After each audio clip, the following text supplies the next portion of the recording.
You're listening to The Drew Yari Show.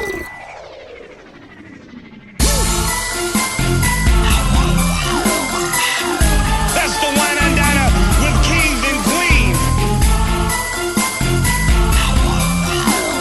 You're looking at the man. You're listening to The Drew Yari Show.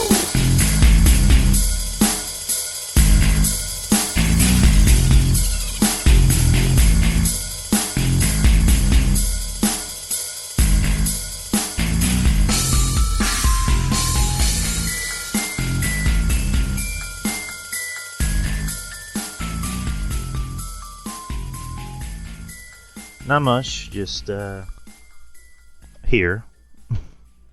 Good. I always forget how to do this through the chat room. Discord is like very non-intuitive to me. I mean, I sent you a picture. I know you sent me a picture, but it's how to get to that picture that I always forget. Listen, I always forget how to get there. This is not you fail to instruct me how to do it. This is a me thing. I just can't. I just couldn't. No matter how many times I'm in Discord, I always forget to go into the chat room first and the raise your hand portion. Whatever. This can't possibly be compelling radio to anyone who's listening. I just turned 54 2 days ago, so everyone, you can understand that basically your grandmother is on right now. Grandma Lippman. There you go. I've got yet another nickname. It's like, Jeff, click on the picture. What? The picture. The picture? What picture? A picture of you when you were a baby? Which one? The one in the tub or the one in the pool? Is a cute one with your cousin? The picture that is literally of you and me and everyone else. What? That's you and me? I don't want to pay for anything. People? There's a new person in there. Who's the new person? Is that Oscar? No, Jeff, that's RJ. He's a black man. He's not a Asian woman. I know who RJ is. The one next to RJ. Who are you talking about? One under RJ. Oh, you mean Monty? The one next to Monty. Is Monty still around? Yeah, he's still around. We just did a show yesterday. I see him on Twitter. Yeah, he's on Twitter. He's on Twitter a lot. Well, now we have a show now. It's on his thing. It's a Saturday morning show. It's like Saturday morning cartoons. Cartoons. Hey, I need to copyright that. Trademark, but okay. I need to trademark that, and then that and Mountain Drew. That's Anna's suggestion. That's a good one, Mountain Drew. You can do that with your show with Mish, because he's like a mountain. I think Mish has too many shows already. Well, I don't know. I get the feeling that he's slowly trying to turn Wrestling Soup into a 24/7 channel, and need more shows for that. Now, he doesn't need to be on them all, but, maybe maybe one with you. They mentioned your name every single goddamn show. You're more over than anyone else. I mean, Capital can't resist an opportunity to put your name into anything. I mean, I don't think I'm over, but I appreciate when they do mention me. They constantly mention you. I'm telling you, there's a lot of love there for you. Not so much for me. I mean, I appreciate the love. Well, by the way, happy birthday, Mish. Happy birthday, Mish. My birthday 2 days ago. He's like 2 weeks ago. Well, technically 2 days, but yeah. Happy birthday to you. Your birthday was on Friday, so happy birthday again. His birthday is the same as mine? Well, no, your birthday was on a Friday. Right. When was his? Today. Oh, it's his birthday today? All right. Happy birthday, Mish. Hey, I'm trying to Take be it nice. back on that. Hey, I'm trying to be nice to you, okay? How old is he? I don't know. Probably like he's. I assume he's immortal. So 72,000. Yeah, sounds about right. Oh, he's like, what, 41, 42, something like that? I think he was born in 77, so probably 45. Okay, 45. I'm still much older. Are you older than Castle, or the same age? Castle is 5 months older than me. Ah, okay. So he's the old man for like 5 months, and then I catch up. And I'm just the youngin'. Well, this is a young man game. And you've managed to come in and leave an impact. Well, I mean, it's not like I've been successful at it. I'm just on the air a lot. Oh, shut up! You're successful. Stop. Really? I mean, come on.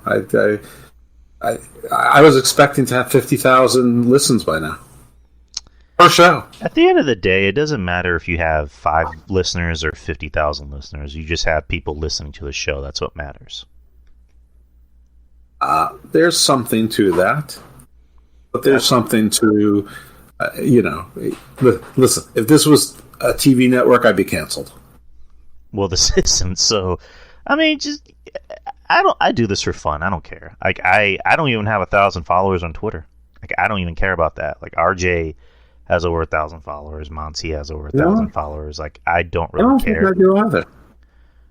Like, it I'm doesn't. not sure, mate. You know, I have 680, something like that. Like, Julian told me that a long time ago, where I was on a show on Julian Cannon, where he said, it doesn't matter if I have 6 listeners or 60 or 600.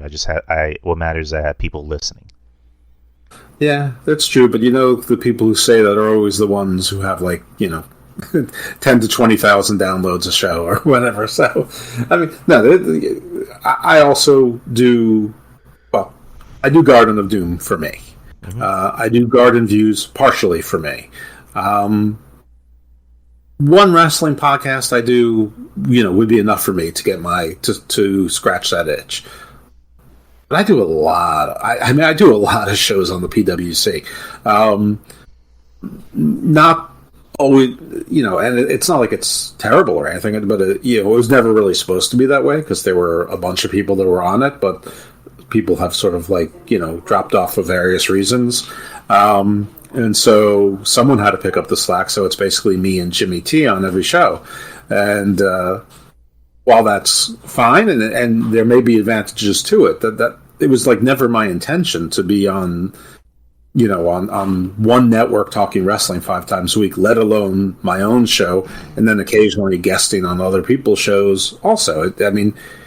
It gets exhausting talking about wrestling all the time and basically saying the same thing 2 or 3 times a week.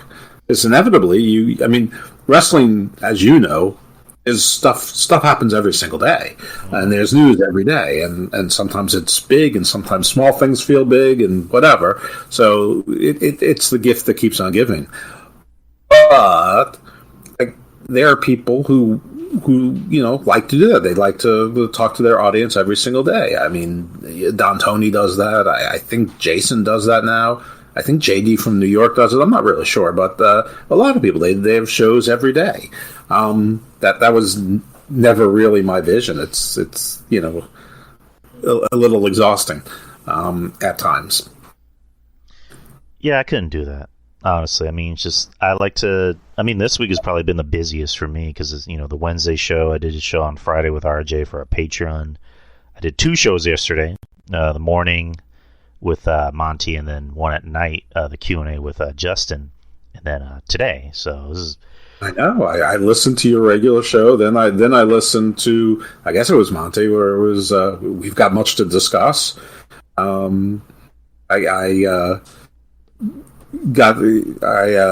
sort of lost it a little bit. I sort of lost the thread a little bit during the Black Adam talk because I hadn't seen it. And talk about a film that's dropped off. I'm not really surprised, but week 1, everyone was talking about it. By week 2, nobody was talking about it.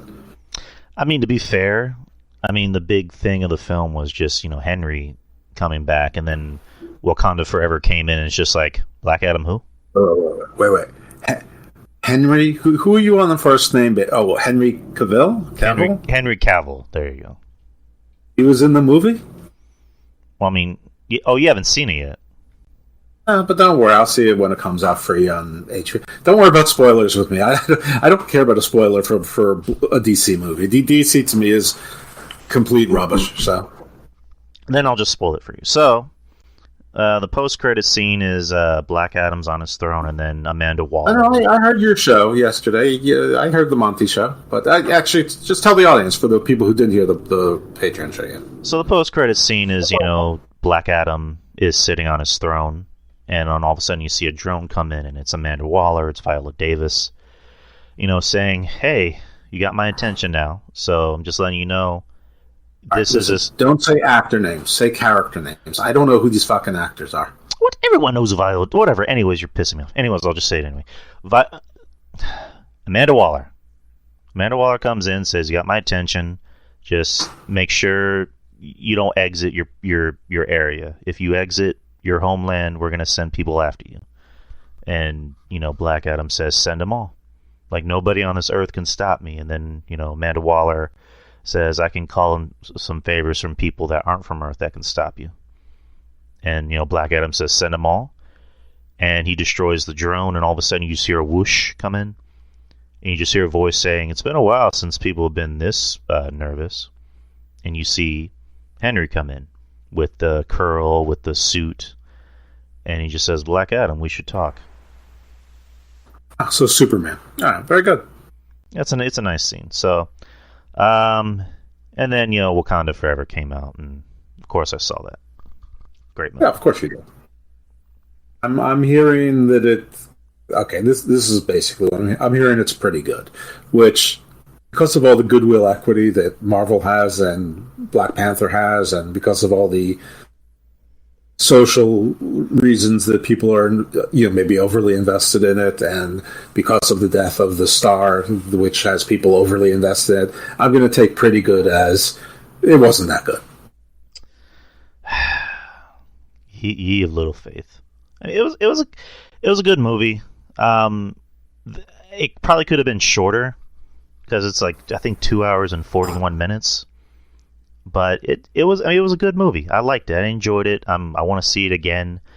It's a lot. I'm just letting you know it's a lot to take in, and from beginning, middle to end, it's Mish. I see Mish. Hey, what's up, Mish? It's like 2 hours and 41 minutes. I believe it's like the second longest movie that they've done. It's a good movie. I enjoyed it. It's very emotional. We enjoy everything. So, I mean, we need to hear... Like, I read John Draper's review. It was like, it's long. I liked it. It was pretty good. Which, I mean, Draper also likes more things than I do. I mean, like, I take a lot of their horror recommendations, but I'm slowing down because... There's a lot of things they just love. When I say I mean sort of like the Break the Apocalypse wing of the museum. It's a lot of stuff they love. I either think it's meh or I don't like it at all. Now some of it I love, but I mean that's so I really can't go by your recommendations or his recommendations. If he said something was awesome, I'm going to be more interested, but I need to hear from other people. Now, if he says something was awful, and if you say something is awful, then I know it's really awful. Like when you said Morbius was awful, then I knew there was just no point whatsoever. So you basically just contradicted yourself when you said I like everything. You liked everything except Morbius. No, there's been some movies I didn't like. Name others. The Northman. The Northman wasn't good. You're right, it wasn't. I didn't like Smile as much as I thought I would. Didn't see it, but I mean, come on, it's just a gimmick movie. It's a horror movie. I thought I was going to like it a lot more. I didn't think Black Adam was perfect. I said I enjoyed it. It's a fun popcorn movie, but didn't say it was perfect. What are some other movies I reviewed? Halloween Ends was ass. Hellraiser was ass. The reboot. You're not talking about the original. The original wasn't that big of a fan of, but the reboot was ass. The original was amazing. Didn't see the reboot. Let's see. Yeah, we didn't like The Northman. Orphan Kills, I didn't think it was all that great. I thought it had an interesting twist, but it wasn't enough to hook me. So I don't know, I don't What was the like last it. movie you just said? What was that? What was the last movie you just said? Orphan Kills. Oh, Orphan Kills. But Yeah, I saw Orphan. Orphan was okay. I mean, it was good. The original Orphan was good, but I'm talking about the original Orphan. Yeah, the prequel was just meh. It's okay. I mean, if you saw the Omen 4, you basically already saw Orphan. We'll throw in a little bit with the Kirsten Dunst version of the vampire, an interview with a vampire, and you've got Orphan Kills. I mean, again, I don't like everything. I mean, I just, there's things I like, and if I don't like anything, I'm just not going to talk about it.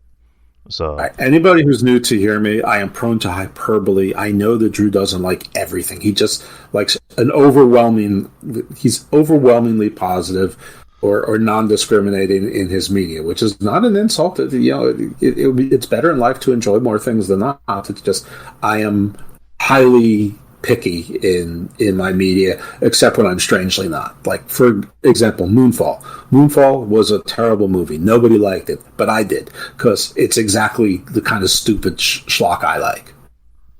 I mean, there's movies that are just so bad that they're good.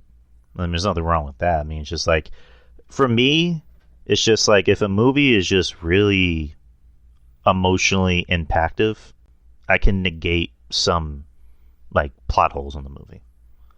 But, yeah, you cry too much. Shut up. Hey, if I wasn't crying in this movie, 1,000 other people were crying. So don't even get on me for crying in this movie.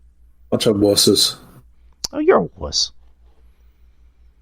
Anyways, Are you gonna try and make me cry? I'm gonna make you cry. Try harder. Mish, you want to jump? Mish, you want to jump on? It's his birthday. Give him a day off. Yeah, have him jump on. Let's see what he's got going on. Yeah, he said you guys got room. I don't know if he meant that as a joke or if he really wants to jump on. Hey, Mish.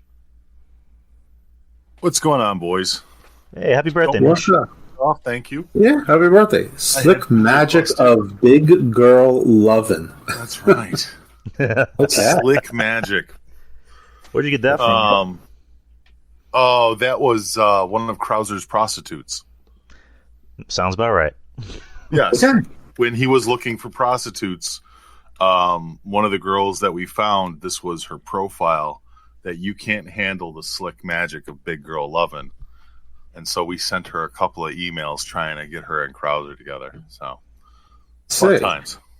So those Chicago prostitutes are the best prostitutes, let me tell you. I'm sure that there are. It's a very service-oriented, big-money city. I mean, if he was willing to spend $2,000 for a night, I'm sure he could get some good luck. Yeah, but he was... All right, to preface that, when he was going crazy with the girls that he was looking for, he was also on the Golden Mile, right? Like, I don't know if you've ever been to the Mag Mile, the Magnificent Mile, Golden Mile, whatever you want to call it here in Chicago. Are you talking about Michigan Avenue, or are you talking about the Lake Shore? Yeah, of course, Michigan Avenue. I was there. I was there every year. I was in Chicago for a conference at I think it's the Hilton, the Business Hilton, right next to the John Hancock building. Oh, that's so where I was for Jerry Springer. Yeah, so I was right there next to. I mean, Bulgari was literally the corner store at the base of the building, right? And then Rush is right down. You were right next to Harpo Studios too. That's where Oprah films, right there. Absolutely, and you could walk one way and see some of the luxury stores, but if you took a left, you go in towards the river, all the way up Michigan Avenue, past the Waterloo and malls and Ferragamo and Boss and Gucci and that. I worked at the Borders right there, right across from the Water Tower, and right next to the FAO Schwartz, where they filmed Big, among a bunch of other movies too. So. Yeah, I've been to the Prada up there. I've been to the Hermes. Signature Room? You ever eaten at the Signature Room? No, but I ate at Spago. Okay, fair enough. One of the chefs who was like the runner-up on Top Chef was there, so I got a photo with her. Yeah. I didn't know you were that well-versed in Chicago, Jeff. I used to go to Chicago every year at least once for the Commercial Law League of America. That's where the international convention was every year. So I was there every year for 15 years, but also for the Legal Shield and prepaid legal conferences. It was in Chicago a couple times. And then I've been, just a couple times on my own. I mean, and you ever do is it a vacation or is it always like a business? I conference as a verb, so my business conferences are vacations, and it's hard to believe it. I was very well liked, and I was on lots of committees and on the board of governors and shit. So, all the meals were free, all the meals were great. They were at. I once bet this guy John Guarini at some Italian restaurants downstairs, and met this fabulous Persian family to bring Drew into this thing. And I don't know, probably hitting on the guy's daughters, and he didn't seem to mind, and he's buying us drinks. Yeah, we all know how Drew likes to hit on guys' daughters. Come on now. No, well, this I mean, I won't say that I do, but I won't say that I don't. Well, A, they were hot, but it was weird that their parents were right there and didn't seem offended by it at all. Anyway, so I bet with this guy, John Guarini, he's like, everyone's going to love my California wine. I said, everyone's going to love the wine I pick. He goes, all right, well, let's bet. What's the bet? I said, the bet is the loser, has to pay the table bill. And he's like, you're on. And so he ordered some California wine that tastes like dirt and mushrooms, like all California wines do, the fancy ones. And I ordered a terrific, delicious Amarone. And there were 12 people at the table, and it was 11-1 in my favor. And then we asked the waiter. He's like, these people don't know anything about wine. And then, well, what about the waiter? He's like, I like the Amarone better. So it was 12-1, and Guarini had to pay for everything. Nice. It was very nice. You're a bit fancy. You can definitely be a little bit fancy. Mm-hmm. Sometimes I forget that Jeff comes from a place where you kind of have that level of business etiquette, because, I mean, I'm a steak and potatoes kind of guy. You know what I mean? When it comes to wine pairings and stuff, I'm clueless, Jeff. I have no fucking clue which red wine goes with what type of fish or what type of meats and stuff like that. Like, there's a reason why, if you go to those places, you just ask the waiter for what's best. Here's the thing. First of all, for wine, you should drink what you like. I mean, you shouldn't drink just because of the pairings. That's no, that's not the point. I thought the whole point of the pairing was that when you drink that type of wine, especially with whatever meal that you have, it's supposed to accentuate the meal and actually make the flavors of the meat come out and stand out much better. That's why you can't sit there and pair a steak with a white Zinfandel, Oh, it's true. There is truth to that. However, if you're not someone that it actually does enhance the flavors for you and you like another wine, I mean, the pairings is what they want you to believe. Yeah. But you drinking what you actually like, there's people that are rich enough to buy the brands that you've never even heard of.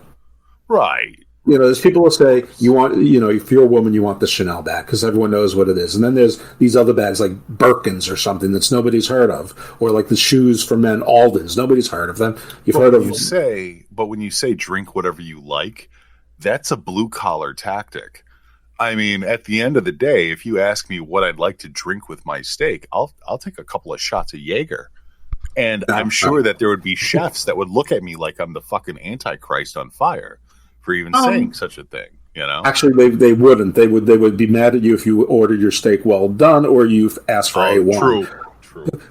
If you're ordering alcohol, that's where all the profit comes from. So they'll be like, drink on, playa. Playa. Listen, I can be fancy with steak and potatoes, but I don't remember the last time a chef called me playa, but I want to go to one of these places that Jeff goes to here in Chicago. We went to a restaurant. This was not in Chicago, but it was with the same crew. I think it was in Las Vegas, and it was maybe one of Wolfgang Puck's restaurants. And the same guy, John Guarini. By the way, I have another Chicago story about him. Because John Guarini, for years, we knew he was divorced. We knew that his wife was his ex-wife was like a drug addict, and Guarini got custody of his two girls.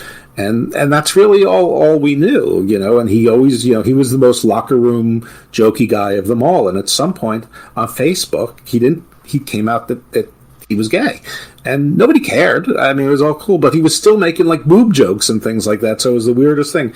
Anyway, so I at the time I was married, so I took him with me to go to, it was either Dior or Chanel to help me pick out a purse for my wife, because that's what you have to do. And he's like, I don't know anything about this. And I'm like, "You are the most useless gay man alive." And I actually took him by the scruff of his jacket and the belt of his pants, and I cartoon threw him out of the store. I said, "I'll handle this myself."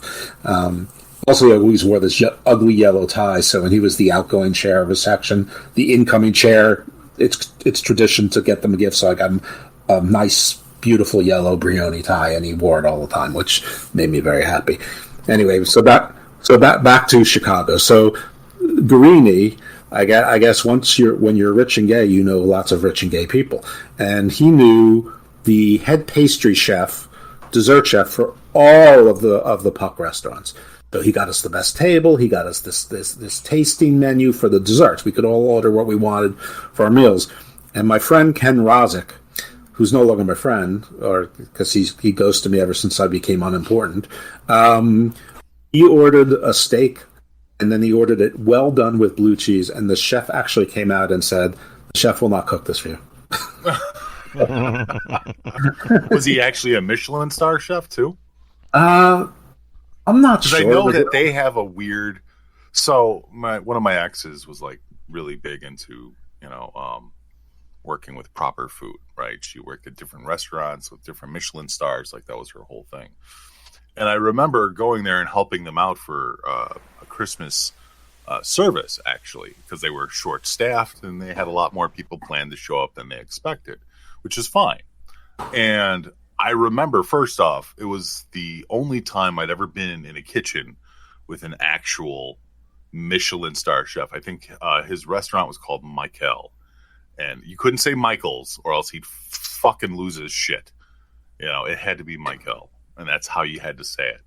And he had 2 stars at the time. I don't know if he still does. I mean, we're talking, it's been probably 15 years, if not longer. So I'm not really sure whatever happened. But the first thing you recognize when you go into these restaurants is how insane the back room is. And I don't mean sloppy or anything else like that, but everybody's doing 5 things at once. Like everybody, from the fucking dishwasher to the sauciers to the people that are actually cooking the food.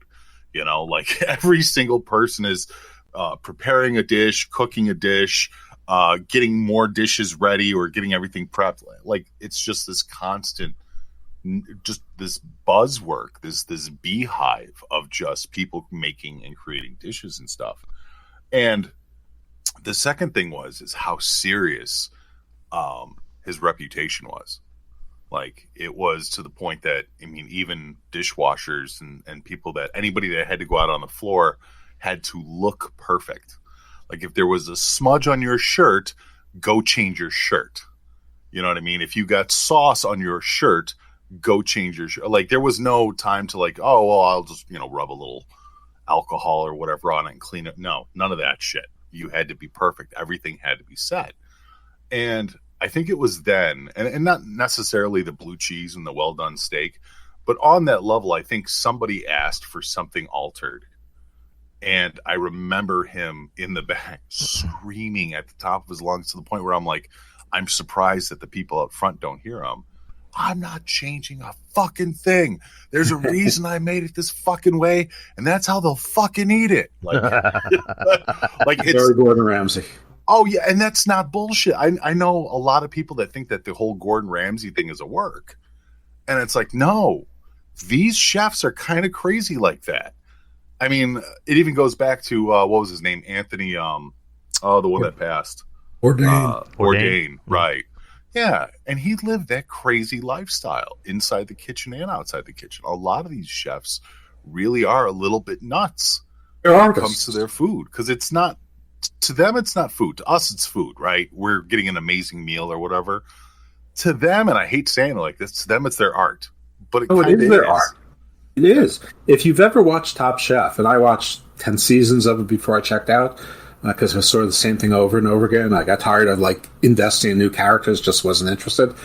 The way they put things together and the way they conceive things, it is art. I mean, it's not just their imagination; it actually is art. And I realize that, and I'm just like, hey, that's a lot. I mean, a lot of the stuff sounds good, but I'm pretty happy with like a just good cheeseburger.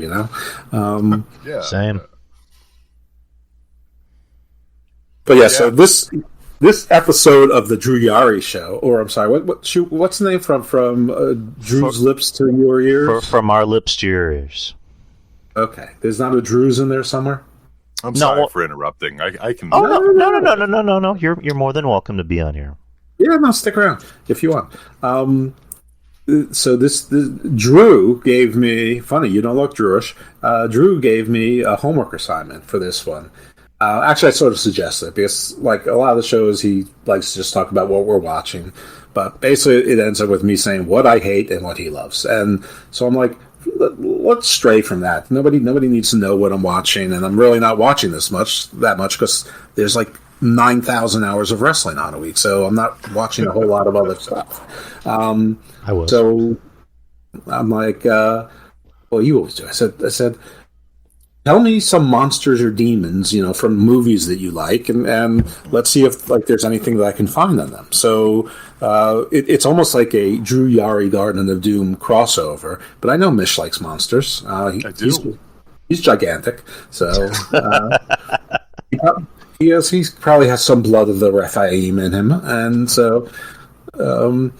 So Drew, why don't you start? Which monster do you want me to start with for you? Because I put some time and effort into this. All right. I have my list right here. So let's start with the Jinn. Okay. All right. So the Jinn, sometimes called the genie in the anglicized version, it's a D-J-I-N or two N's. Sometimes there's an I at the end. Sometimes the I indicates that it's feminine. So the Jinn are interesting. And they're probably, when you think of a Jinn, you probably think of Aladdin, or for those of you who watch the MCU, you probably think of Miss Marvel. Neither really is what they're supposed to be. So the Jinn are like humans in that they're not angels. They're below angels. They're not exactly immortal, but they have much longer lifespans. But they're born with the ability to choose whether or not they believe in God or not. So this is taking a very Islamic version of the Jinn. So you can have good and bad Jinn, like witches, but it's really closer to like the Fey folk in Celtic and Scandinavian, Germanic. It's really, they're really more like the will-o'-the-wisp or the original jack-o'-lantern or the sprite. They're basically created from smoke, whereas the will-o'-the-wisp is more from fog or light. Some people say because of sandstorms and the ball lightning that was created in sandstorms from the friction, that's sort of where it comes from. But they're you could call them demons, but they're not from hell. So and think a little bit of the movie Fallen, where there was a demon that was going from body to body. That would be cognate to Azazel. The Jew. Well, that was the name in the movie, and we'll get to Azazel. I know he was on your list. But the Jinn are like that. They can possess a body for good or for evil, but when they possess a human body, it's usually for evil. So they're sort of demonic, but there can be good Jinn as well. So that's the basics on the Jinn. This whole granting of wish things, that's more like the fairy tale version. It's more for like metaphors or parables, sort of like to teach kids a lesson. But they can have supernatural powers from time to time. They're more preternatural than supernatural. All right, interesting. And then you brought this up and I brought it up. Azazel, who is Yes. the biggest exposure that Azazel's had in media, which you just mentioned, the movie Fallen with Denzel, and the show Supernatural, which I'm assuming those aren't the correct adaptations of the being known as Azazel. Fallen can be, depending on who you listen to. Supernatural, I watched one episode and checked out. So I don't know what the reference with Supernatural is. All right, so Azazel is actually originally a place. And it's a place where you would bring your donkeys. That was literally the translation of the word in Old Hebrew, where you bring your donkeys or goats. So, some people infer that where you took them to sacrifice, and it grew. But the Azazel that you're speaking of actually comes from the books of Enoch. So, the books of Enoch are a little bit weird. Because everyone assumes that they're really, really old and that they're part of the Bible, and people treat them as if they are, but they're not. In fact, most religions treat them as non-canonical, not non-part of the Bible. Some do. I believe a bunch of the evangelical churches do, and then some denominations do, but the Catholic Church, for example, does not. If I could throw 2 cents in there, which is really weird considering that the Catholic Bible actually has 12 additional books that also aren't part of the Bible that they accept as doctrine. The Catholic, if you go with all the Gospels, there's over 30 Gospels that weren't accepted in there. Right. Those are called the Gnostic Gospels. But there's also these other books, and there might be others. The Book of Enoch were probably written around 100 BC, so about 2,100 years ago. And they were found a place called Qumran in Ethiopia. Interestingly enough, to Misha's point, the Eastern Orthodox religions, which Russian, Antioch, Armenian, Bulgarian, Albanian, all Greek Orthodox, a lot of those Orthodox churches, they have 4 more books than the Catholic Church has. I think the Catholic Church has 67 books in their Bible. Eastern Orthodox have 71, and the Ethiopian has more. Ethiopian has like 76 or something like that. And then the Ethiopians and their relationship to Christianity and Judaism is actually really interesting as it's its own story. Anyway, so Judaism, they accept the Book of Enoch not as part of the doctrine, but they accept it and they take it to be proof. It's supportive of God's covenant with the Jewish people. Do not ask me how or why. Don't ask me how. I can tell you the why.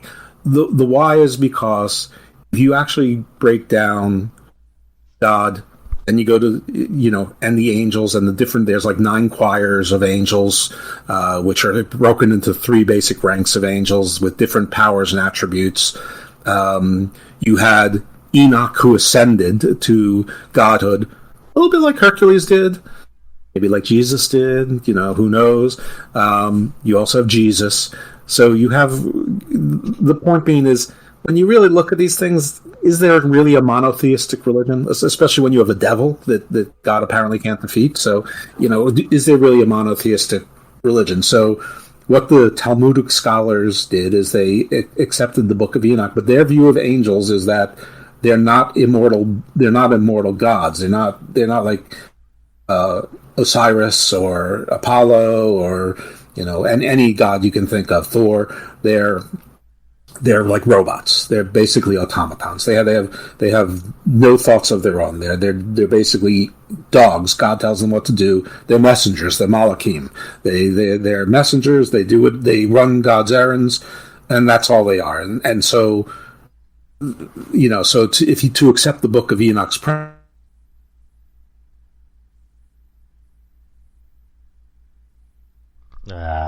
what the hell?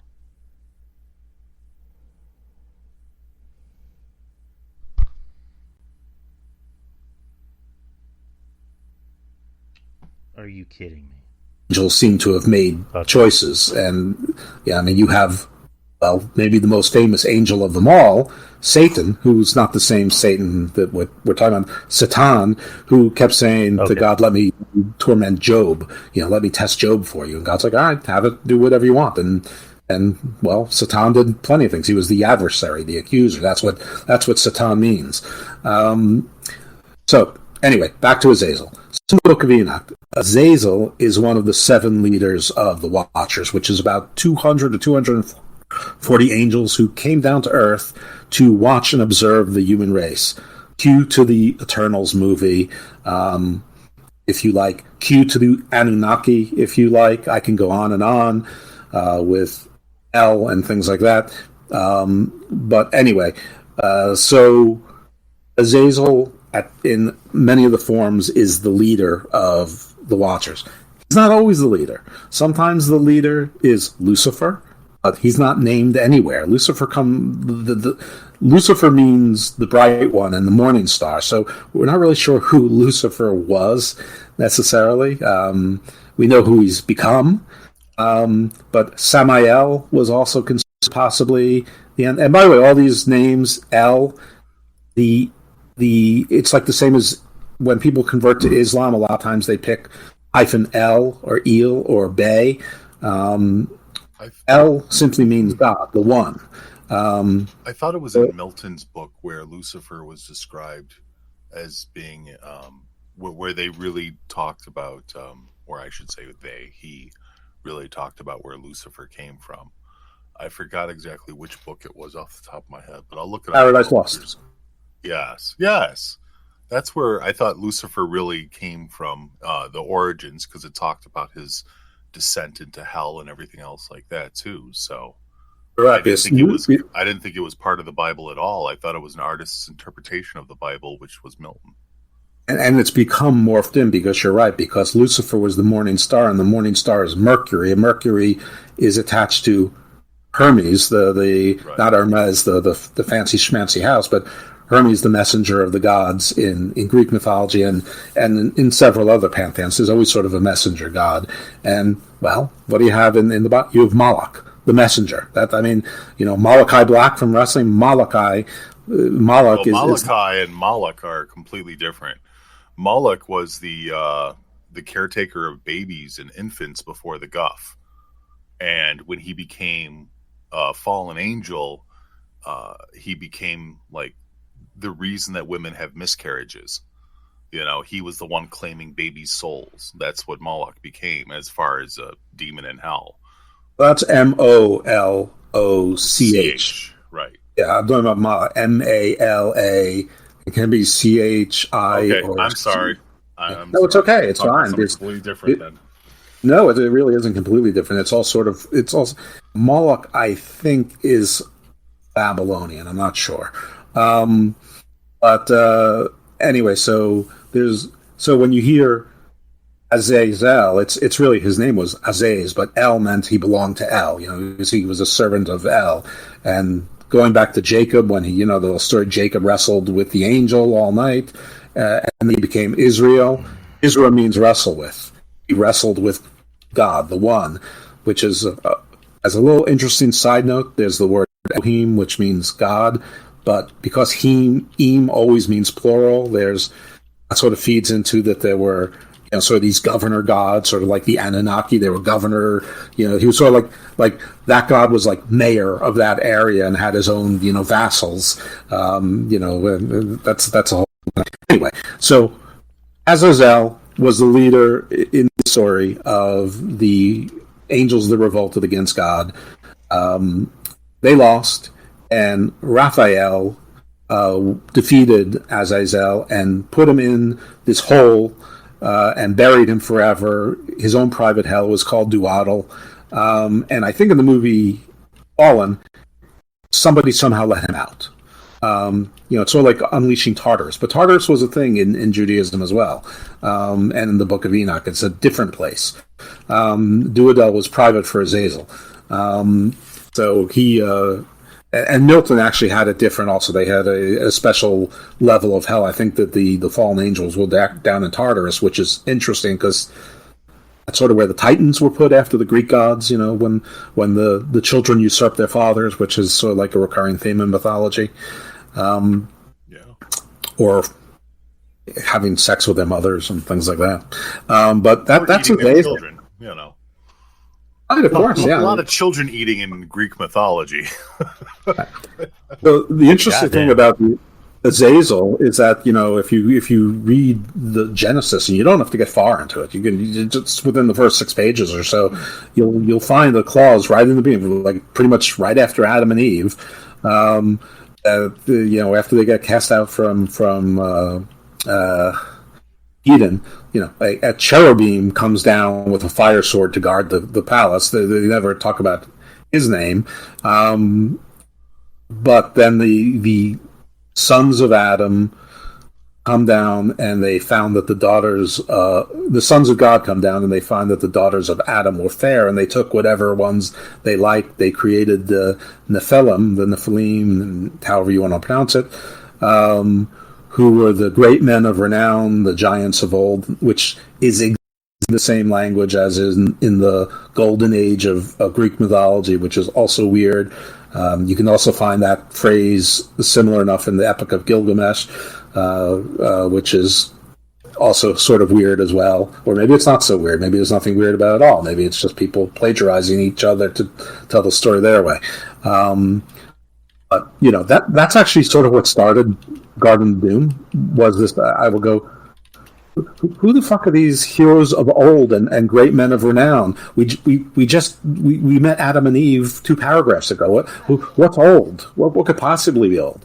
And when I talk to the yeshiva graduates, they'll say, well, when all that begatting was happening, remember, people lived to be like 900 then, so there was lots of time in there, and so they're talking about that time, sort of between the begetting and the begatting, and sort of by the time we got to Noah. That's what they're talking about, the heroes of old, but it really doesn't read that way. It reads pre-Adam and Eve, which is also sort of supported by when Cain kills Abel and they banish Cain to a land which had a name called Nod, where the goat herders were. Well, if there's only Adam and Eve and Cain and Abel, why would there be a land with a name where there's already goat herders? Who were those goat herders? So there's, there's a whole a whole lot has emerged from this pre-flood people and things like that. And whether you're Graham Hancock or Zachariah Sitchin or Eric von Daniken, people look at that and say, well, obviously there were people before the flood, and it sort of matches archaeology. But another thing about the fallen angels and Azazel, if you believe that they were seraphim instead of cherubim, which is entirely possible, seraph means flying snake, basically. So you get from serpent to dragon to devil to the devil, and the serpent was originally long time ago the symbol of woman and chaos. You can sort of appreciate that, but also medicine and healing, but also immortality because they could change their skin. But the serpent went from something that was part of a duality to something evil, and that's sort of when they started taking over, when the patriarchal humans defeated the more matriarchal societies, which were more stagnant, meaning more settling, staying in one place, less roaming. And it's just a fun little thing there, because that brings you straight into dragons when you get to the whole flying snake thing. It also, if you get deep enough and if you go deep enough into it, it sort of also tells you where the reptilians came from, because if the Watchers mated with human women and they had children, Nephilim or otherwise, and some survived the flood, we know that. You had the Raphaim, you had Goliath, you had King Og. These were all giants post-flood, so some survived the flood. Some say by going into the hollow earth or climbing to the mountains, whatever it was. This is where your bloodlines comes into. That these Nephilim led to bloodlines, and they kept purification, which you think over thousands and thousands of years that actually the bloodlines would spread out. But as the new mythology goes, they actually kept the bloodlines within, and that's where you have your 13 families and your 10 kingdoms, and that's where you get your reptilians from. The seraphs, the flying lizards, who often are associated with women, and the serpent, which is the devil, the temptation, everything that's bad, and so that's where you get some people thinking that reptilians rule the world, and for chaos and evil, and so that's why every time something goes wrong, no matter what the inconsistency is, nothing's inconsistency, because they're agents of chaos, because they want you to depend on something, whoever it is, and whenever the time is right, the 10 kings will amass their fortunes between, or the 10 kingdoms with the 13 kings will amass their powers and take over. And don't ask me when that happens. But Azazel was the leader of the Grigori, and the Grigori is just the Germanic word for the Watchers, who revolted against God. So there you go. I sort of gave you Azazel, but, well, not so much, but to Fallen, there are a lot of people who think that the Nephilim did die in the flood. Maybe some of their descendants didn't, but the Nephilim died out in the flood, but because they were angels, because they were immortal beings, just their corporeal bodies left, but their demonic spirits are still there. So the Nephilim are demonic spirits. So when Azazel got freed in Fallen, he's a demon. So he goes from place to place, just like all other demons you can think of. They possess.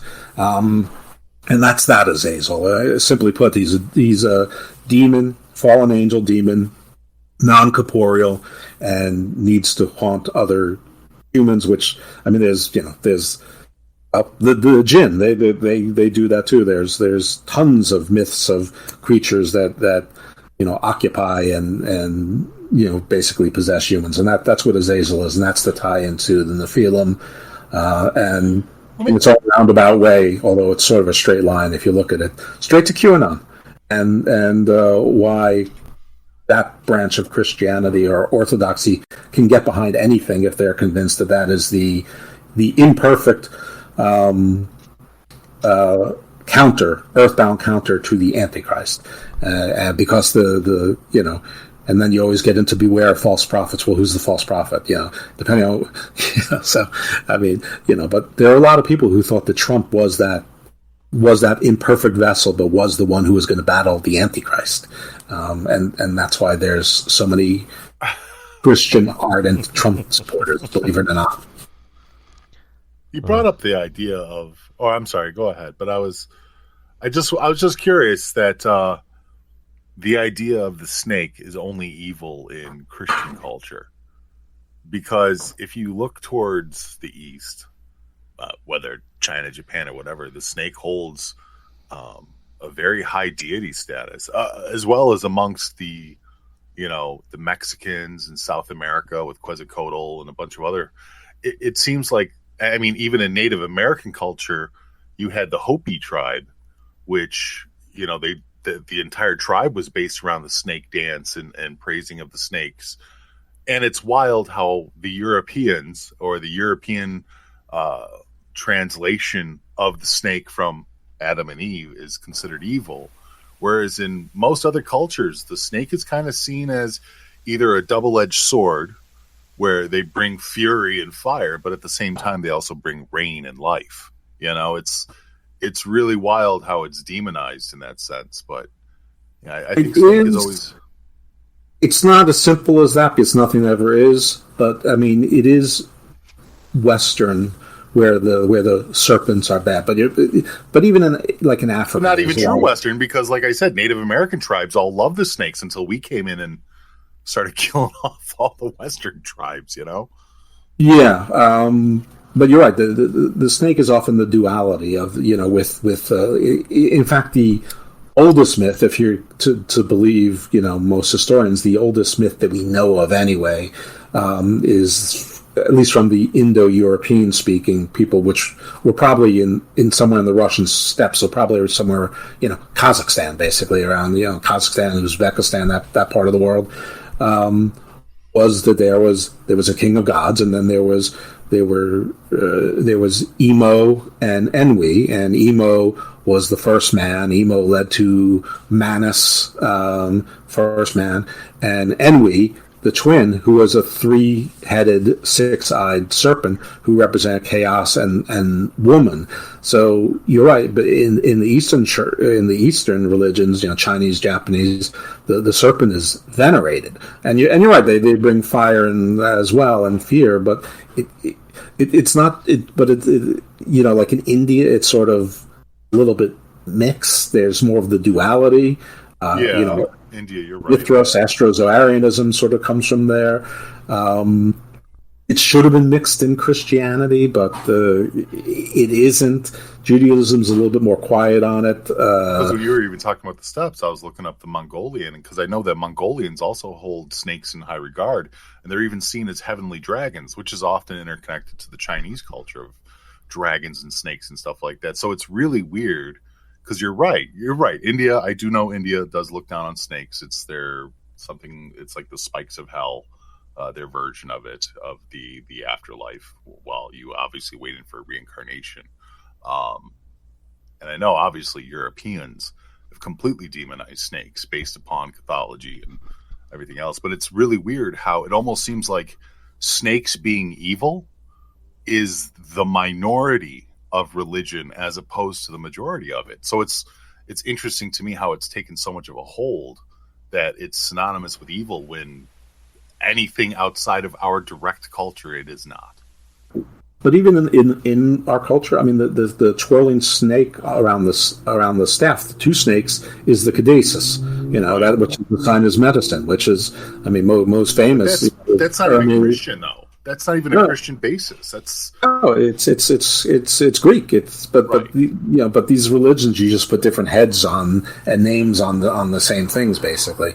But like the staff with one snake, that's all chaos. That's all chaos magic. That's all bad. But two snakes becomes medicine. So it's even a little bit twisted there. But even in African, like there's the Gruselak in African. It's sort of like your stereotypical dragon, which hoards gems and gold in a cave near water. But it's not a dragon. It's a giant snake with like an elephant head and giant tusks but you can bargain with it. Like, it's going to kill you, but if you like bring it stuff, tribute, like Smaug from Lord of the Rings, it's like, all right, you can pass. But if you got nothing, beware. But you're right. The snakes were venerated because they shed their.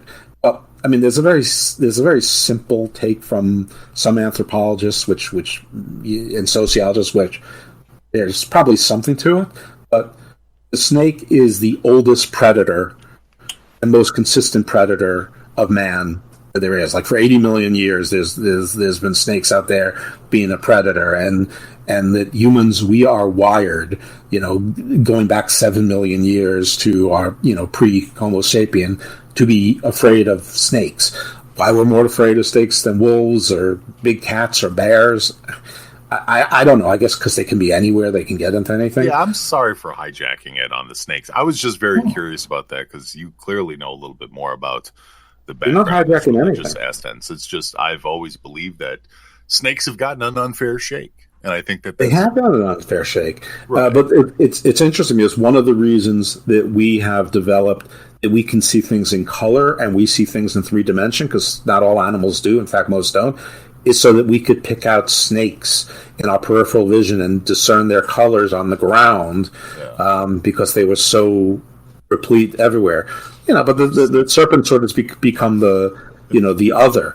And then King St. George killed the dragon. If you look at the paintings, the dragon was like a turkey-sized dragon. It wasn't like this giant, Game of Thrones or Lord of the Rings dragon. Yeah, but we still believe that Loch Ness Monster is a giant serpent hanging around fucking Scotland. Well, St. Patrick cleared Ireland of all the snakes. There were no snakes in Ireland. There's no snakes native to Ireland. There never were. It was paganism. So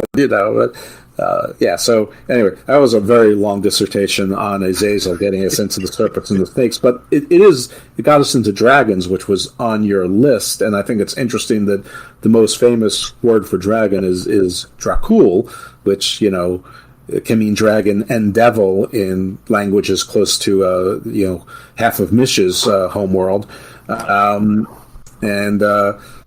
that. And what is a vampire if not a demon that can somehow possess your soul? So there you have a name correlation. Like, let me ask both of you guys that. Do you think that Dracul being the interpretation of devil, and obviously Vladimir Dracul, who was known for piking homeless people, basically, and peasants on his front yard, who later became the myth of Dracula, is that just wordplay, or was there some kind of connection between those? No, there's definitely a connection to it. I mean, it was the banner of the dragon was strength and fear, and it was Dracula is was his son. He's the one that went from homeless people to Saracens, to Muslim invaders, possibly Huns. Who knows? Yes. They put their heads on pikes. They're in the Carpathians to with his small kingdom of Wallachia to he invented tortures too. Like, there was a level of Dracul that people don't even realize, that when you start thinking of the ancient versions of tortures, not only was he just piking people's heads, he would pike them, sticking it in their taint and letting them slide down the pole and die slowly that way. Jesus. And this was, and he also did the other one, which was still to this day is probably one of the darkest things. Is he would invite all the children, the poor children and the peasants and the poorest of people. He would bring them into his house, give them this huge feast that they've never had before, like fucking 20 courses, dancing girls and everything else like that, which used to be prostitutes. And when they were all full and happy, he would lock the doors and light his house on fire. That's what he did. He was a nut. Let me ask y'all something. Do you think dragons are possibly like a descendant from like a Leviathan or Leviathans? I'm sorry. No, I think the dragons are largely a mythological creature. If you want to know what I think they're more likely, if there is a factual basis to it, I'm going to go with the funny GIF with the guy with the crazy hair from Ancient Aliens. I'm not saying it was aliens, but it was aliens. I mean, really? I would think that the simple explanation would be it was some kind of a dinosaur that we haven't discovered yet, or we haven't really found the bones to.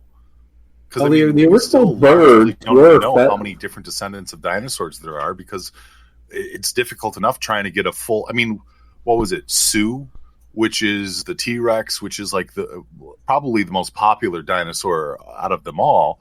We still don't even have a full, complete skeleton. I think we have, what is it, like 96% of the skeleton, but we still don't even have 100% of any dinosaur. That is entirely possible. I just don't know how you get from that to sort of the archetype of the dragon. I mean, maybe it provides the proof of the dragon, and maybe it's the pterodactyl. I mean, you're right. I don't know. I'm just basing it upon any kind of reasonable logic that we have where dragons came from. I always figured it was something similar to what pterodactyls are. And if you go back to the biology of pterodactyls, they didn't have mammal bones. They had bird bones. And bird bones tend to decay and become destroyed a lot easier. So my thoughts were dragons were similar to a pterodactyl, whereas they didn't have these big, thick fucking mammoth bones that just last the test of time. They had tiny little bird bones that decayed so much faster. That's why it's difficult for us to find any kind of a proof of dragons. True, but there were also big birds. I mean, there were, there's condors and there's also crocodilians. I mean, I'm not sure that those skulls would be much different. I mean, it's possible, but look, I know it sounds a little bit crazy, but even going to Quetzalcoatl, who was the feathered serpent, who was a hero from old who came back and returned, and nobody recognized, and if you actually look at the description of angels are not like beautiful people with wings. If you actually read the descriptions, they have 4 faces. They have a human face, a bull face, an eagle face, and a lion face, and 6 sets of wings on the top, on their backs. Oh, I want to chime in on that because that came from Ezekiel in the Bible, and it is largely believed that interpretation of angels may have been closer, and I hate to get my Vince Russo wig on, may have been much closer to what aliens were being presented to. Gosh, who was it that was not Jonah? I forgot who it was in Ezekiel, but whoever it was in Ezekiel that witnessed those angels with the 4 faces and stuff like that also saw them coming from a great metal orb in the sky, the same one that was also repeated in the back of Revelations. So yeah, but what has multiple wings that you can think of now? What, like fighter jets have tail wings, and so wouldn't maybe a longer, thinner one have another set of wings towards the top? And what has 4 faces? A flight helmet. In the front, you got the human face. On one side, right. One side they paint the lion, on the other side they paint the bull, on the other side they paint an eagle. Mystery solved. Yeah. I don't know, man. Like because that crosses over from religion, which is apropos, to logic and science, which something was obviously in existence. But at the same time, then you start getting into conspiracy theories. And I know I'm totally sidetracking your discussion on dragons. I'm sorry. No, it's fine. Don't worry about it. Sorry, Drew. No apologies necessary. So I love this because you haven't wanted to step into the Garden of Doom, but now you don't want to leave. That's right. You're in our quicksand. You can never leave. But like House of Mirrors in a labyrinth. Oh, you want to start talking about minotaurs? You want to start talking about labyrinths? Minotaurs is probably one of my favorite monsters of Christian and theology and pretty much any kind of basis.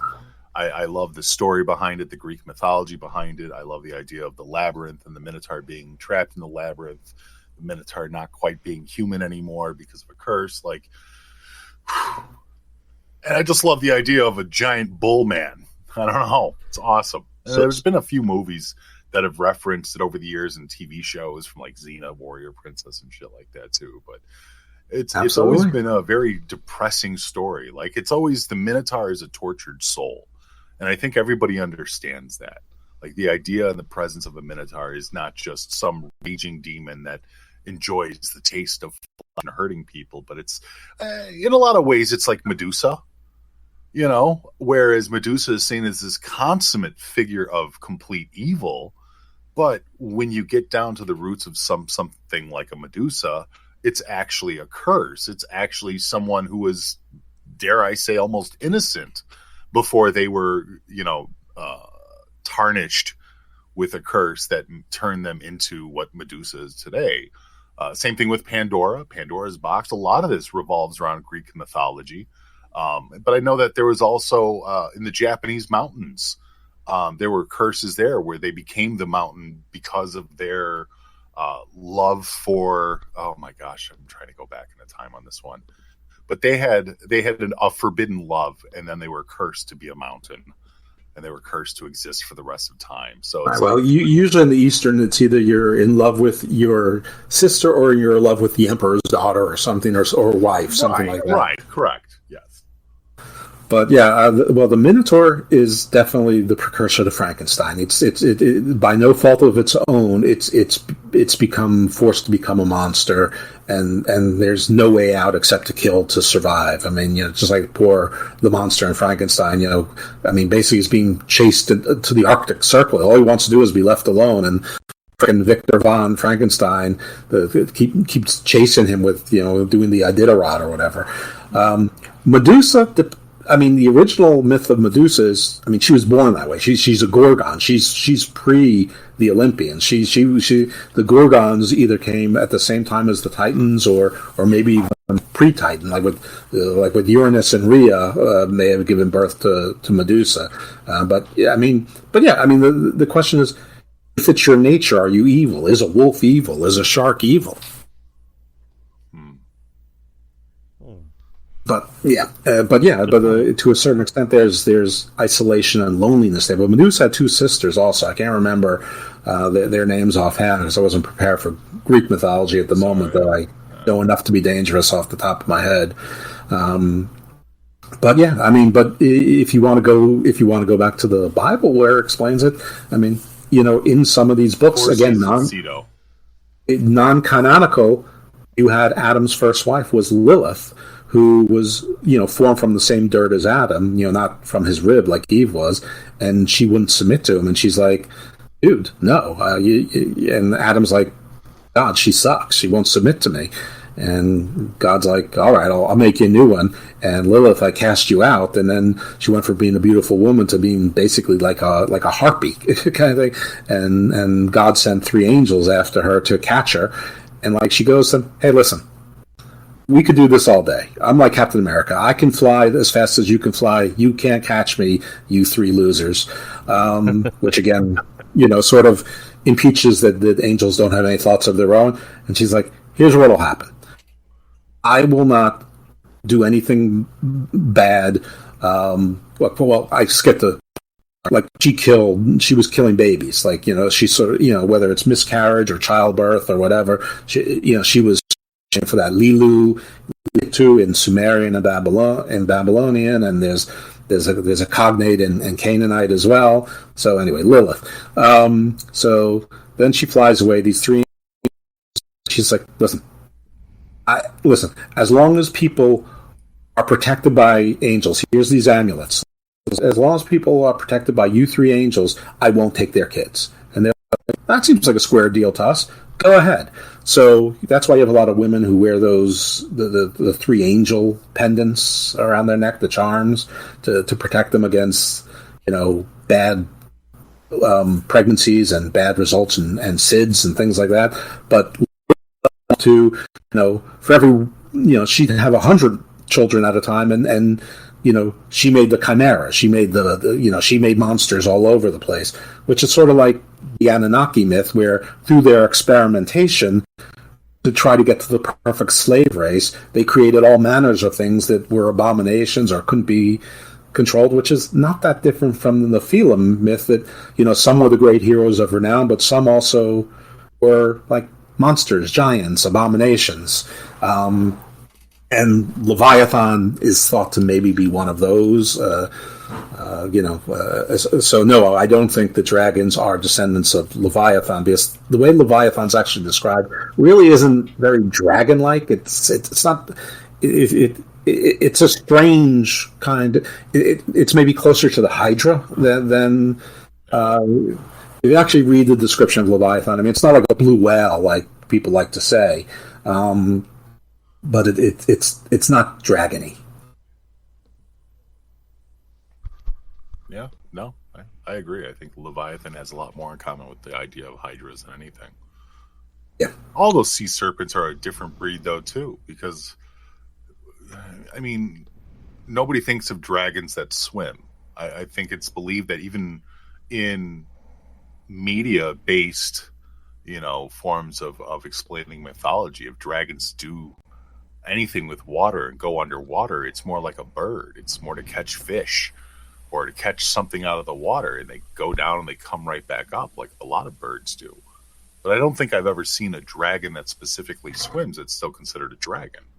Well, in China and in what we call the Far East, which is ridiculous, far from what, but there are water dragons specifically. I mean, in Shaanxi, there was a water dragon. But snakes were, remember, the first twin of the first Indo-European myth, which is 8,000 to 10,000 years old. Sure. Enwi was the twin, was the three-headed serpent, and lived in water. And water is associated with fertility and rain. So, right. So not.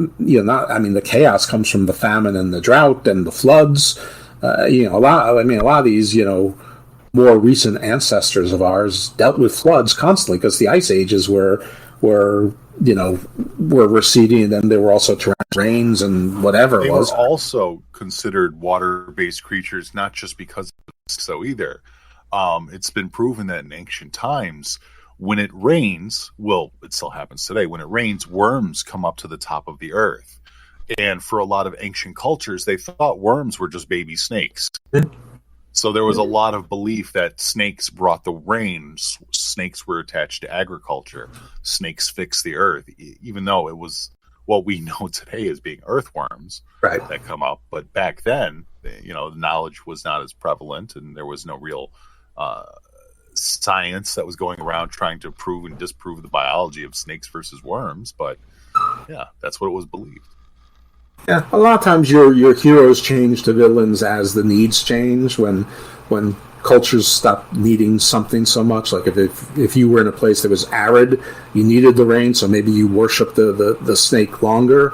But if you came to a place that was by a river, flooding was more your problem than needing the water. So the snake, and that's sort of what happened in our Fertile Crescent, up into Europe, and following the Danube. So, some of it is just the stories are telling a tale of your life on the ground. Other stories are trying to tell stories of the procession of the stars, and you just have to figure out what constellations or how they drew the constellations, because they usually use the same constellations, just they might have called, what we call the bear, they may have called it the pot or something like that. But yeah, that's your dragons, that's your serpents, that's and that even takes us a little bit into Dracula. But I don't know if you want to, what order you want to go in, Drew. This is your gig, bud. Well, I mean, I do want to know about Dracula. I'm fascinated by vampires and vampire culture. I know the idea is that it did start from Vlad the Impaler, but again, Jeff did his homework on this, so I'm interested to know where that vampire culture did start, where it did originate from, if it did or didn't come from Vlad. So, Jeff, go ahead and tell us. Okay. So this is probably going to be a little bit of a disappointment to people. So first, shameless plugs. I have 2 episodes of Garden of Doom on vampires. One is their history and literature, and one is just comparing myths of vampires from around the world. Both feature myself and C the Superior. You can find her on YouTube. She produced one of those. I also did 2 other shows, which was called The Vampire, who is a gentleman now in New Orleans who's basically considered the king of the vampire. In New Orleans, he goes by Papa Czar. And also I have an interview with Madam X, which I think was called Welcome to the Night Side, or Queen of the Night Side. She's both a witch and a vampire. So you can sort of see how modern vampires construct themselves. So, Dracula, sort of, the idea of vampires as noble and sort of charming and intelligent and cunning, and maybe in this demonic, in these in these cabals, that's new. That is a 19th century thing. There's nothing older than there. Actually, an American wrote a book called The Black Vampire, which is, and C the Superior found it, and I've listened to a bunch of shows, much bigger shows than mine, with fancy schmancy people who haven't found this book, and they go to a poem called Camilla, which is also 19th century. Anyway, in the Black Vampire, it was a slave who was killed by his master, who came back to life or somehow became a vampire, but he was, he obviously got his revenge, but he was sort of like a nobleman. Camilla was a woman, almost like a Lilith, who was scorned and drank blood and but was very much nobility. Dracula was just sort of Bram Stoker's invention. He borrowed from Camilla, turned it into a man. During the Black Plague and feudalism and landholders, I mean, you could see how the metaphor for the rich sucking the blood out of the commoners and being served by the underclass, the lowest of the low, the gypsies at that time in that part of the world, the familiars, the insane like Renfield, just for the promise of immortality or being close to your earthbound version of God. That's all new. That's like the last 200 years. Prior to that, there's lots of myths and creatures from everywhere that if you want to call them vampiric, you can. But if you want to call them witches, you can. If you want to call them zombies, you can. If you want to call them revenants, you can. And revenants are basically like zombies, but closer to the White Walkers than the mindless zombies in Walking Dead or Dawn of the Dead, Night of the Living Dead. Sort of like they have a purpose, and some have intelligence. Like in Game of Thrones, you have the masses. They knew what they were, and they had thoughts, but they followed their leaders, and their ring wraith like leaders. And then there was the king, and they obviously had thoughts and smarts, and so some are revenants and zombies. Some can be called shapeshifters, which really is closer to a witch thing or even a werewolf thing. So let me ask you this real quick, because I know you're going down in your diatribe, but you hit on something that I really wanted to kind of throw in there from what I understood. Go ahead, Matt. With zombies, like the original idea of where zombies came from was a misunderstanding of death. So when the body decomposes, it expands, it contorts, it distorts. And back then, they thought that this was the bodies coming back to life. And specifically around Greek mythology, because the term Nosferatu means disease bearer. And there was a lot of correlation, or at least believed correlation, between that, even though the stories don't completely line up, with the Greek interpretation of what zombies were and where vampires may have come from. So the idea was that zombies were the bodies, because back then they didn't bury bodies, right, Drew? They just threw them out on the fucking lawn. If you dropped dead, that's where you were left. They didn't have an understanding of keeping things clean. And even though there were certain funeral rites for people that had passed, for the most part, 90% of the population didn't have the clout to have those kind of ceremonies. So people were just left out in the open, and the sun and the fucking the moisture from the water and the ocean air and everything else like that made a lot of the bodies bloat. However, that wasn't the case for all bodies. So if people died in caves, which a lot of people were living in caves and these like kind of sectioned off areas, the bodies didn't bloat. And they believed that those bodies were almost vampiric, that they were still alive, because their bodies didn't contort in the same way, or at least not as quickly as the ones that were out in the ocean air did. So I thought that from what I understood over the years was that this might have been the origination of where the idea of vampires versus zombies came from, which was just a complete misunderstanding from Greek people as to what happens to the body after death. That's part of it. I mean, there's actually the first known burial was 72,000 years ago. So we've been mostly burying for a long time, and not all cultures. I mean, a lot of cultures left the bodies out for like the birds to take them to the afterlife and things like that. They take them to a high place. Or they put them in the fucking water and just kick the boat.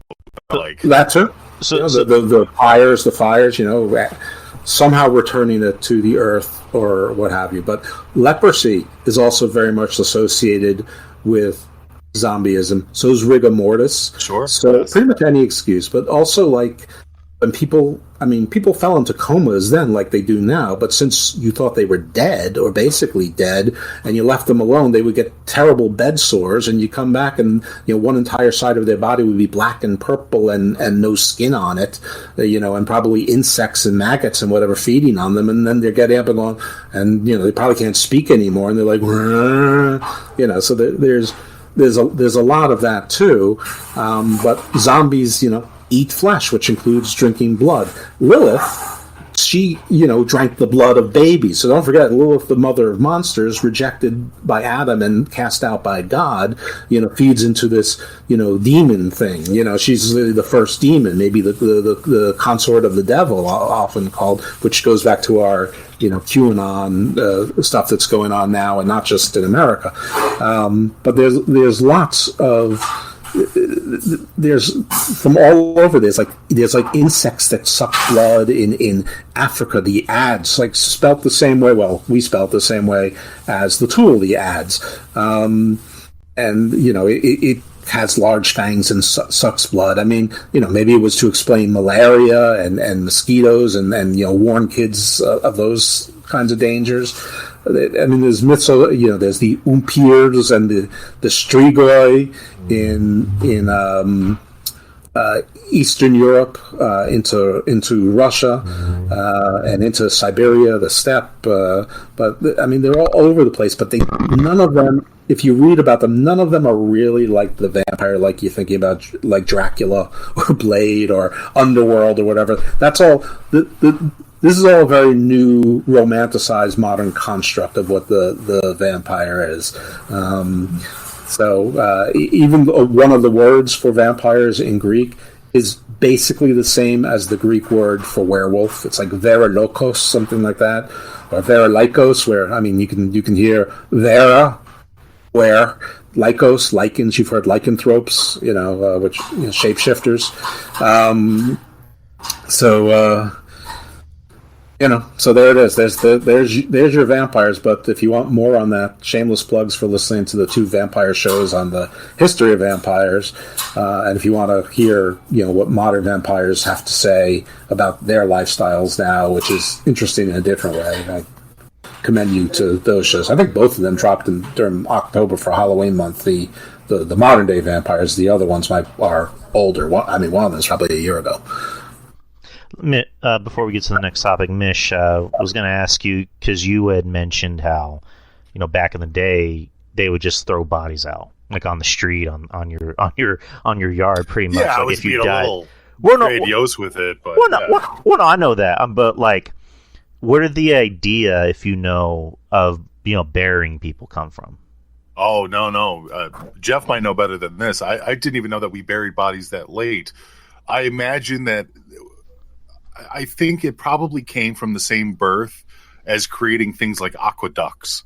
They realized that there were diseases. They realized that, there were problems with leaving the bodies out. See, religion overall wasn't just a way to answer for death, which in reality, that's the point of all religion, is to answer death and to answer where we came from.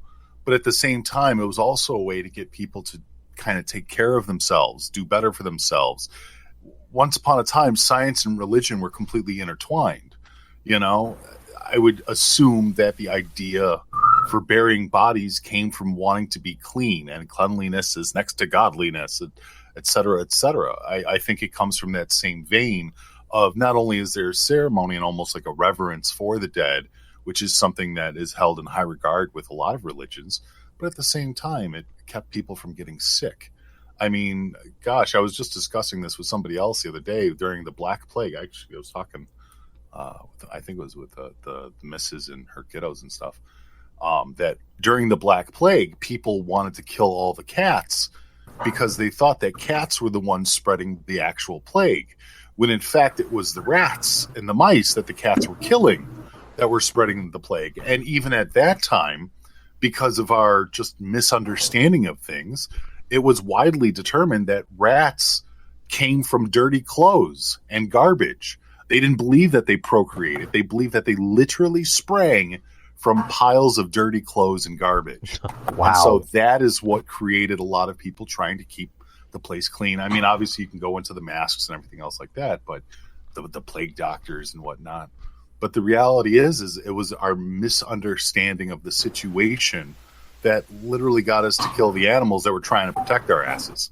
And so the Black Plague destroyed, it's a dark spot in history, Jesus Christ. Yeah. The first kind of worship was ancestor worship,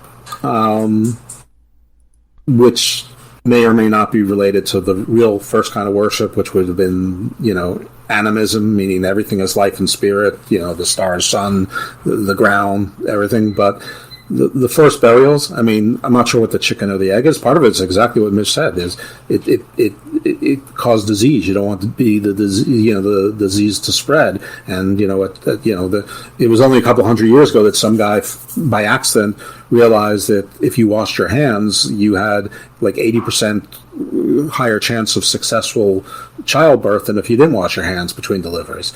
We still had leper colonies in the 1900s, guys. Absolutely. I mean, think of it like that. It wasn't not to bring up the same sounding word again, but a different word. The island of Molokai was a leper colony in Hawaii. But not just the disease spreading, but it also brought bugs to your area, which was not fun for you, which also spread disease. They certainly knew that bug bites could be associated with disease, but you also brought scavengers and animals, and so you're seeing your ancestors being torn apart by coyotes, wolves, foxes, crows, ravens, vultures, whatever it is. So, I mean, you want to hide them. Doesn't work in the cave because there's cave dwellers. It does, I guess if you weren't near deep water, or if you weren't a water-faring people, the easiest thing is to bury them in some way. Now, others took the opposite approach. They would carry them up to the plateaus of a high hill or whatever, and let the birds take them away. I mean, First Nations peoples were still doing that 150 years ago. Maybe still are to a certain extent. But yeah, that's part of what it was, and then ancestor worship became a big part of things. That your ancestors were always with you, and you can tie it into the social contract of respect your elders, and how we just naturally really don't want nihilism and anarchy. We need some sort of order, because if we don't, then we are weaker than the wolves. If we're divided, we're strong. We're united. We can fend off the wolves and the saber-toothed cats and the big bears and whatever it is. But yeah, probably lots of reasons for it. But yeah, the burials go back to the oldest burial that's known of is in East Africa and is 72,000 years old, and they know it was a burial because it was a baby, and it was put into the fetal position, and they put like blankets and some of its toys or things with it. So it was so there was definitely a concept of life isn't over. There is some sort of afterlife, and take things with you. So we were probably doing burials way earlier than that, and I don't know when you started putting things into graves, but you can imagine that a distraught mother, at some point prolonged the culture. I mean, just to throw it out there, I mean, you're talking about the disease and stuff, but they understood not just the physical ramifications of having dead bodies around with animals and insects and disease and everything else like that, but you kind of touched on it, the emotional side of it. Humans are still an emotional creature from the very beginning to now, even though our emotions have completely evolved from what we were. But seeing your family torn apart, especially children, even after they were dead, that had to be devastating to watch. So yeah, I imagine that's where a lot of these rituals and stuff kind of came from, and then they attached it to gods, and may the gods keep my child safe after they've gone to the next plane. And it's almost like the evolution of religion in itself. So religion and all these gods and demons and everything else like that were ways to kind of curtail humanity into being the best version of humanity that they could be. Now, when you look at religion, there's so many different kind of slights and interpretations, and some of the interpretations are just purely violent and evil in some cases. But I imagine initially a lot of it was just to kind of try and keep everybody sane in a world that they had no understanding of, Drew. Yeah, I think that's part of it. And don't forget, the people were hunter-gatherers then, but, it's not like they were always on the move. I mean, they did stay in places sort of until they ran out of the resources and had to go somewhere else. So, I mean, they were, having, 150-pound, dead corpses nearby is, not attractive to anyone. And then having, a pile of 18 dead corpses half a mile away isn't particularly attractive either. So yeah, some sort of getting rid of them, it was much, and then to think that the bird that you shot down and you're eating your ancestor, had to factor into it. If you were eating vulture or fox for lunch, the next day, that fox or vulture probably dined on your dad. Cannibalism was wild too, because I mean, I only know cannibalism from, I don't know cannibalism, but I mean, the stories that I've read about cannibalism being the most prominent were in South America with the Incans and the Mayans and the Aztecs, and obviously in parts of Mexico and Central America as well. But they did it because they ate other people, not because they had a shortage of food, quite the opposite. They believed that they would gain the powers and the strengths of the families or the ancestors of that warrior that they defeated. So Wendigos? Sorry about that, but yeah, like right. Wendigos? No, right. And that's almost like a form of vampirism too when you come down to it, because they did it not because they were looking to, create brethren underneath the movie, the Hollywood cinema version of a vampire, but they really thought that all of the powers, all of the gifts that this person had that they defeated are now theirs if they ingest parts of their body. And I know for a fact that there are still tribes, indigenous tribes, that still do cannibalism. I guess not as graphically as they used to, where they would just eat bodies and bodies and bodies. But I think that from what I understand is even in South America, there are still tribes that when their elders pass, they will have like a piece of them. So they'll take like a piece of ear, or they'll take a piece of spleen or something like that, and try to adjust them, believing that all of the existence of their previous genetics, I guess is a nice way to put it, their DNA and their genetic history will now be absorbed into their own body. Don't forget, everybody that's in South America from before 500 years ago, either came from Central Asia and East Asia over the land bridge in Beringia, or they somehow sailed across from Oceania and what was then Sunderland, and some people think Lemuria was a continent that was larger. But anyway, there was a lot more solid land and a lot more islands between here and there. The oceans were 400 feet lower than they are now, 12,000 years ago or so. So they brought with them, from the Asian, Southeast Asian, Polynesian. I mean, the word cannibal is I think Malaysian or Indonesian. It comes from that part of the world. But I mean, Kronos ate his kids. I mean, the Titan ate his kids. So this is we still do it. Actually, Joey just brought it up. He's like, he's making a joke. He's saying, "I'm down to eat some placenta capsules. Them shits got you strong." And I'm thinking to myself, I'm like, yeah, it wasn't that long ago. I remember France. In France, they would actually they would have these top star Michelin chefs serve you placenta. So you could prepare, you can basically give them a placenta, or they have a placenta. I'm not sure how they get them. And I think it's like $400 or $500 a plate even back then. So it was a crazy amount of money. But just the idea, and even though we know placenta is there for the mother, it's in order to replenish her nutrients and stuff like that. I mean, even to this day, you can have hoity-toity society still serving human flesh, parts of a human body to another person. So it's not even like it's a dead idea. It's still kind of current and almost accepted depending on what part of the world you're in. If this food crisis and the droughts continue, I guarantee that in about a year or so we hear a story from someplace in Sudan or Chad or on the Mongolian Gobi Desert or whatever, that someplace that hasn't been able to get any grain for 6 months, that the cannibalism makes a comeback in some places. I mean, meat is meat.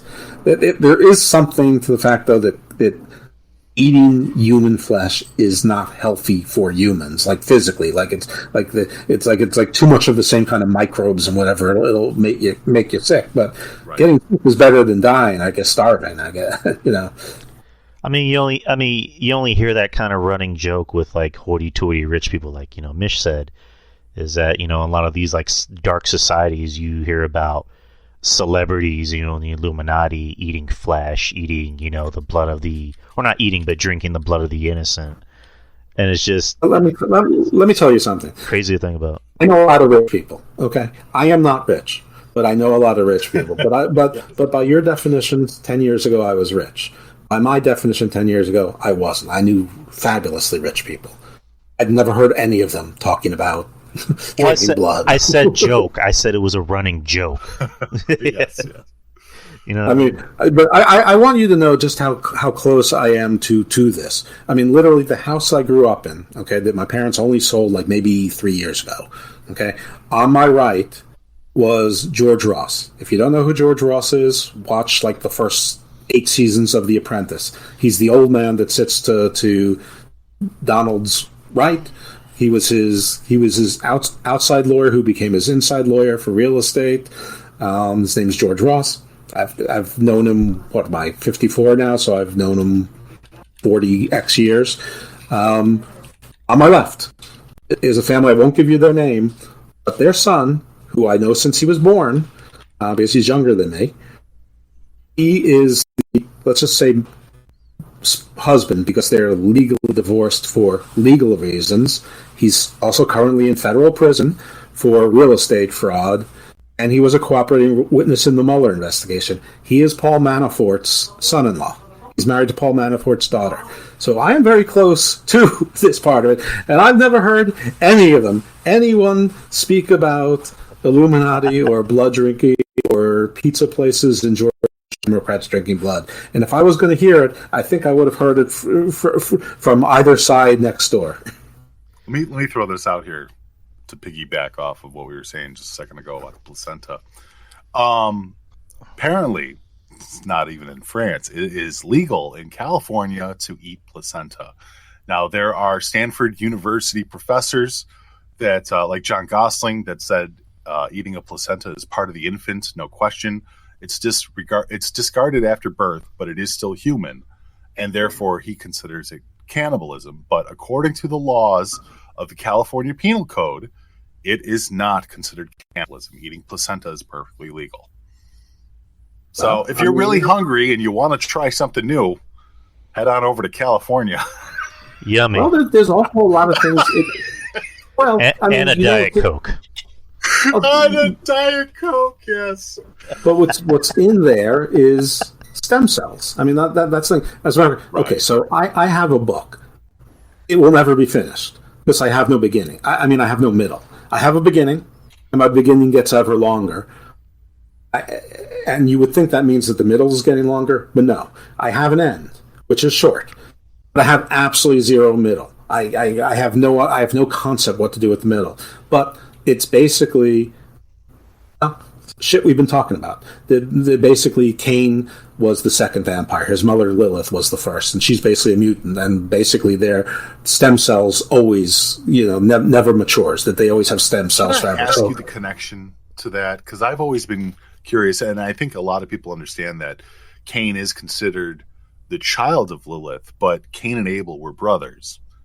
Now, is that only brothers by the interpretation of it?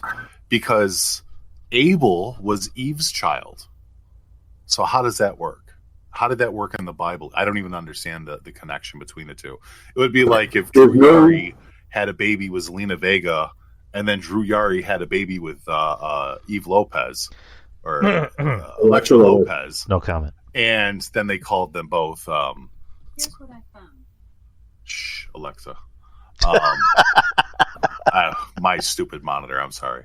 And then they were both considered brothers, as opposed to individual children based upon those mothers. Well, firstly, all hail Drew Yari, because nice pulls, man. Thank you. Yeah, and you know about me and the Latinas, so, I mean, double respect over here. Okay, there is no major religion that subscribes to that Cain was not the child of Adam and Eve. This all goes back to non-canonical books where Lilith was the first wife, and it is the Masonic legend that Adam had a child with Lilith, and that child was Cain. And from Cain comes the 12. There you go. So you have Cain and the 12. So there's 13. There's your magic number 13. There's your magic number 12. But if you listen to Donovan Atlantis, you'll hear what the 12 are: the poet, the artist, the musician, the smith, the mathematician, everything that was useful, the doctor, the physician, all of that came from Cain, who came from Lilith, who was on the left hand, who came from Lucifer, who was on the left hand of God. Okay, so that is the Masonic legend. So I don't know much about Masons or the Grand Masons or the Freemasons. I don't even think it's real, because everyone who claims to be a Mason says they can't tell you anything. So I'm really, I'm really sure it's mostly bullshit. And some actual experts I've talked to will tell you the Masons didn't even exist until, a few hundred years ago. But then if you listen to other people who say, yeah, because they were the Rosicrucians for 100 years, and before that they were the Hermetical Society, and before that they were the Templars, and the Templars turned into the Cathars. So, I mean, the thing about conspiracy theories is no matter how many answers you have, they can always pivot, and you cannot disprove anything they say. Anyway, that's the Masonic legend, and that's their version of Christianity, is that Cain came from Lilith. Lilith was evil. She did not submit to man. She did not submit to Adam. She's the mother of monsters, and Cain was the first monster, but he was the perfect monster because he looked like a human. and from Cain was basically the Watchers. Cain was basically the Eternals in the movie. Cain would introduce the plow to people. Cain was Thoth the Atlantean, or Hermes or Quetzalcoatl coming and teaching the people from the lands. Every land has a legend where somebody comes from the sea or the stars to teach them these skills. Osiris did that. I had a completely different understanding of Cain and Lilith. And just to quietly throw this out here real quick, just to piggyback off of it, Lilith was indeed Adam's first wife, but Lilith wasn't inherently evil. She was evil to Adam and to God only because she chose not to listen to them and kind of march to her own drummer. The problem with Lilith was that she was made equal to Adam in every way. In thought, in physical prowess, everything. She was literally the female version of man. That's why Eve was created, to be subservient, to be dominated. And in the birth of Cain, in this case, Cain wasn't evil. Cain didn't have Lilith's qualities of being evil, but when compared to Abel, Cain was more dominant. And when Cain killed Abel and lied to God, it was when supposedly put the mark of upon Cain that he became that first version of the immortal, the very first vampire or Methuselah or whatever you wanted to call him. It was because of God, not because of Lilith, that Cain became that way. That's just, once again, from what I've understood over the years. I'm sure you're a lot closer to what, the actual religions and theology say, Jeff. Well, I might be, but that story you just told exists. So there is that version, and that version is closer to the religions, except no Lilith. No Lilith was about. This was just Cain exercising free will of being greedy. I mean, you have to remember the whole beginning of humanity is basically humans disappointing God.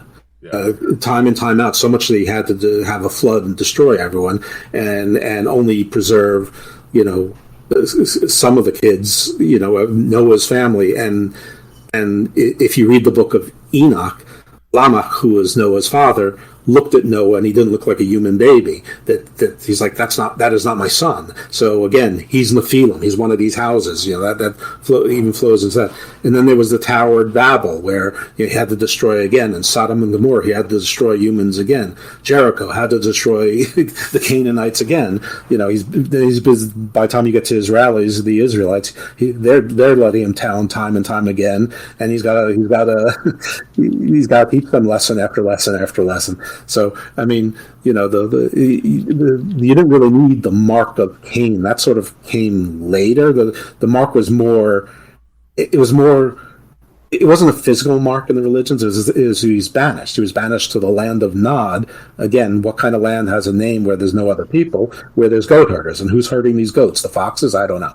But anyway, but this is what I'm telling you is the Masonic legend, which is their version, which again you cannot disprove. And there are books that support it. There are books out there, but it may be that whoever started this myth is the person who wrote that book. I mean, it could very well be that right now there's a book I'm reading called The Fall by Neil Stephenson, who's a great author. But basically, if you read it, you could say this is how you create the Matrix, and the universe is repeating themselves. And in 10,000 years, if someone found this but no other book, they might think that that's a holy book.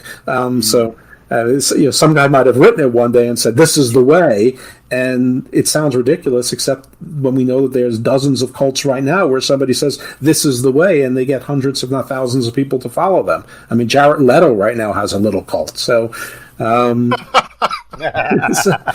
mean, he does, yeah. Yeah. I mean, we saw Heaven's Gate. I mean, that's not, every few years there's a new apocalypse, and every few years they say, well, this is why the apocalypse didn't happen, but it's coming 8 more years. I mean, there's the people I keep saying QAnon, but actually QAnon jumped onto things that existed before QAnon. Did he just subscribe to the ideas and made them more widespread? But they point to something that the Dalai Lama said in 1890. He said that you're going to have 50 years of war. So 1890 to 1940. lot of war there, right? Then he says 70 years of peace, and then he says there'll be 18 years of continuous war, and that brings us to 2028, which is why you hear about 2029 and 2030 being end of times. However, if you look at 1940 to 2010, where are those 70 years of peace? I mean, you tell me. I mean, World War II, Korea, Vietnam, and these are only ones that the U.S. is involved with. Panama. I mean, you had wars all through Africa and South America, revolutions, Cuba, Angola, Cuban troops being deployed by the Soviet Union, civil wars in Soviet bloc countries. It was not a time of peace. Pol Pot, Mao. I mean, the Red March. I mean, this was not 70 years of peace, but they go 70 years of peace, and then they jump right to 2010, 18 years of war. It's like, well, Iraq and Afghanistan. I mean, it's all based on what the U.S. is doing. So, I mean, yeah, were there 18 years of continuous war? I would argue there's probably never been a time where there wasn't 18 years of continuous war. I mean, that's why the Pax Romana is so romanticized. But there was still wars just on the borders, just not within the 700-mile radius of or 200-mile radius of the home city. So anyway, so you can the point is doctrines can believe whatever they want, and it's hard to get them off of those perches. But yeah, Cain can be lots of things. But anyway, my book was that the thing was that Lilith's mutation was that her stem cells stayed forever. It's like her blood never matured, and Cain inherited that. But and that was a rare mutation, and they helped the humans defeat the giants. Isn't that also why we're all technically children of Abraham? I mean, from that same idea. I don't know. I'm just correlating this now with the way you're describing Lilith's genes. Well, yeah, because Abraham is a direct descendant of. I mean, all right. So Adam and Eve, when Abel was killed, Cain went his own way. God replaced Abel with Seth. Seth had children, led down to Noah. Noah had children, and they repopulated the earth. So you had Ham, went to Africa, the Hamites. You had a different Cain, the Canaanites. I can't remember how many children he had, but obviously the boys are the one that matters. And Abraham was a direct descendant, obviously, because Noah was the only man. So yeah, I mean, they're all descendants of Adam, and Abraham is there. From Abraham came Jacob, and from Jacob came his 12 sons, the 12 tribes of Israel. And so, yeah, we're all children of Abraham, if you believe that. We're all children of Noah, if you believe that. We're all children of Adam, if you believe that. I mean, to be anything other than that would mean you don't believe that religion, or you believe that Cain found a way to, create life, other human life, unilaterally, like became one of those frogs that can give birth without any fornication, which may also be a reptilian idea. So, yeah. So, but I mean, I think Abraham is just it's a polite way of saying Abrahamic religions without trying to say Christianity, because usually people who use the word Abrahamic religions, they're talking about Christianity. I mean, they're sort of ignoring Judaism and Islam, but they're politely they're making it inclusive without making it exclusive at the same time. It's sort of code. No, I like that, because I mean, I've been hearing that ever since I was a kid, is that, we're all children of Abraham. And it's, we're all people. I like the idea that it's not necessarily put into a factual sense that there's a 0.00001% of me that is related to direct of Abraham, more as it is an explanation of it being a religious connection. Yeah, we know that, or science has said, and science can be wrong. We all know that, but science has said that they found a mitochondrial Eve from 200,000 years ago. That all of us have DNA from this remains of a female found in Africa. It's either East Africa or West Africa, sort of like just above the Saharan line. Of course, the Sahara was different back then. But anyway, there's a mitochondrial. Like if you Google mitochondrial Eve, you'll find it. It's pretty well established. Then again, 500 years ago in Europe, we thought the Earth was flat, even though the rest of the world knew it wasn't. So yeah, you can go in a lot of different directions, which is why there's so many different religions. Which is why Christianity has 30,000 different sects and denominations. Wow. 30,000. The Muslims have more than we know, but there's basically two big ones. There's sort of the mystics, the Sufism, but there's basically Shia and Sunni. And the interesting thing is they flip-flop geographically at the grandchildren of Muhammad's generation. But Judaism has the three major ones: Reform, Conservative, Orthodox. But you also have Hasidic, and you have sort of different levels there as well.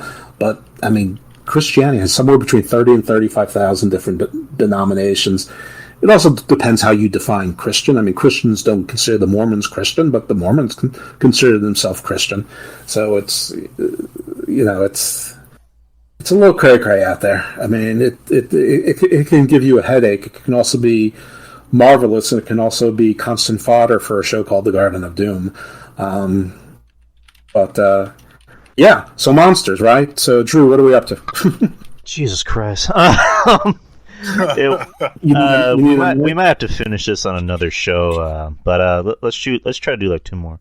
The Dybbuk, who, if that name sounds familiar to most people, it's I might be getting it wrong, so Jeff, correct me because you did your homework. But it's a demon in Hebrew culture that Canaanite, which is the same part of the world, but pre-Hebrew.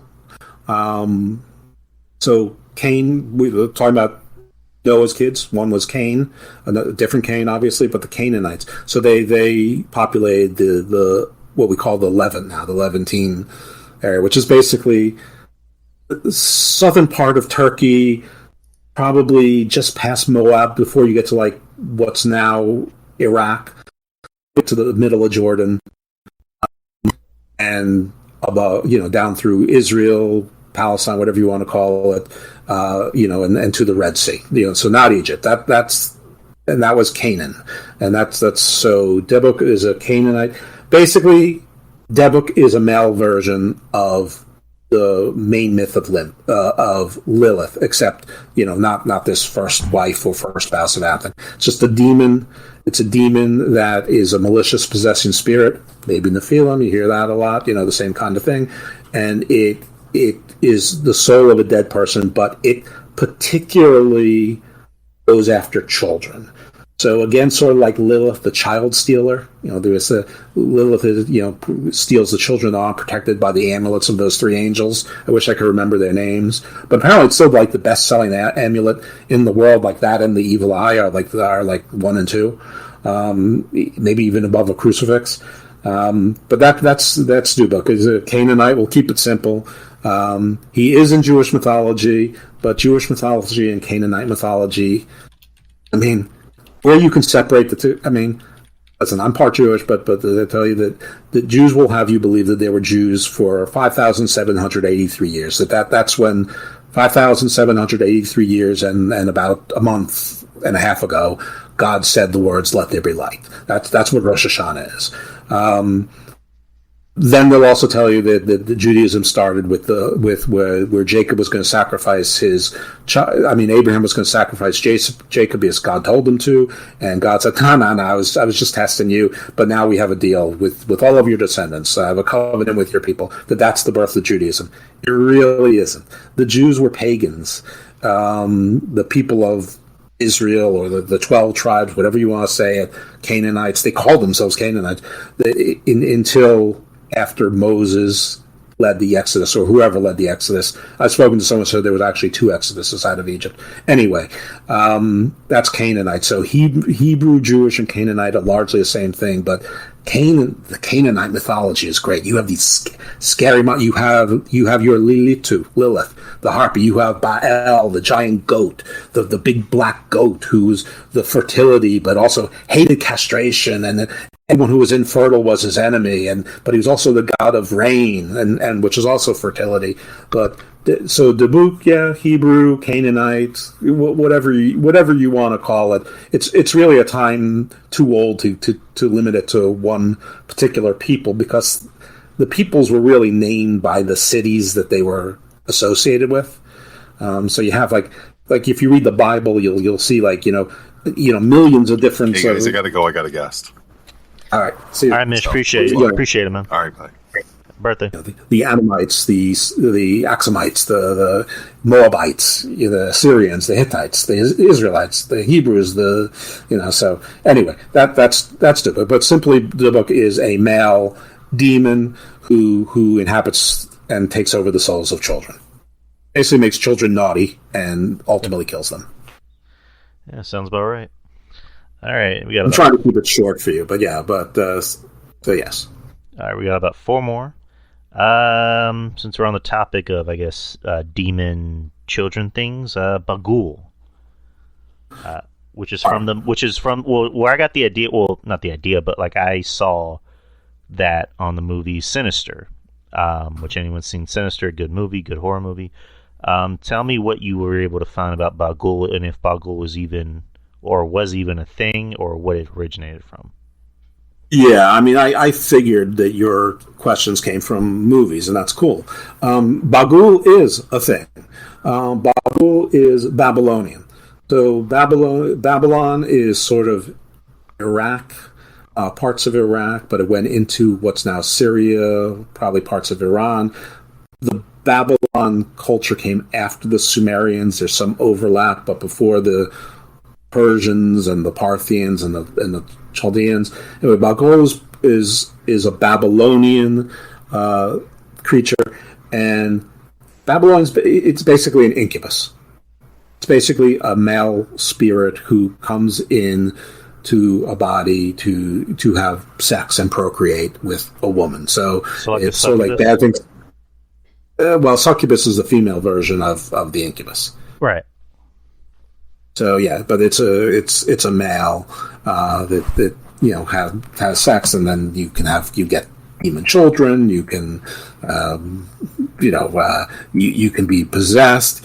It's got a lot of similarities with Moloch. The Moloch that Mitch was talking about early, who's a pagan deity that was venerated by the Canaanites and the Ammonites. Again, cities, places. Canaan, Ammon was a city.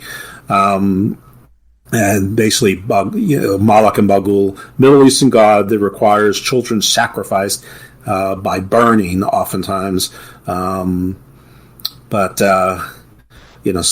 have called Bagul the brother of Moloch, but I don't. I mean, I think they may be cognates. They may be the same creature with different names, the same entity.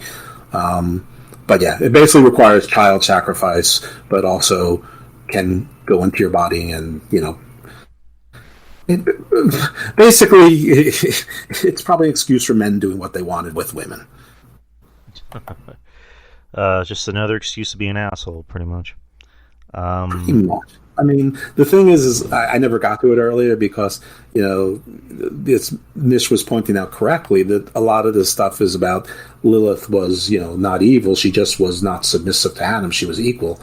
That was considered evil by the people who are making those decisions. There's a reason most of the major religions, or the big three, especially in the Orthodoxy, are patriarchal. Like women can't even be in the same room to worship. There has to be dividing walls. They have to hide themselves and cover themselves.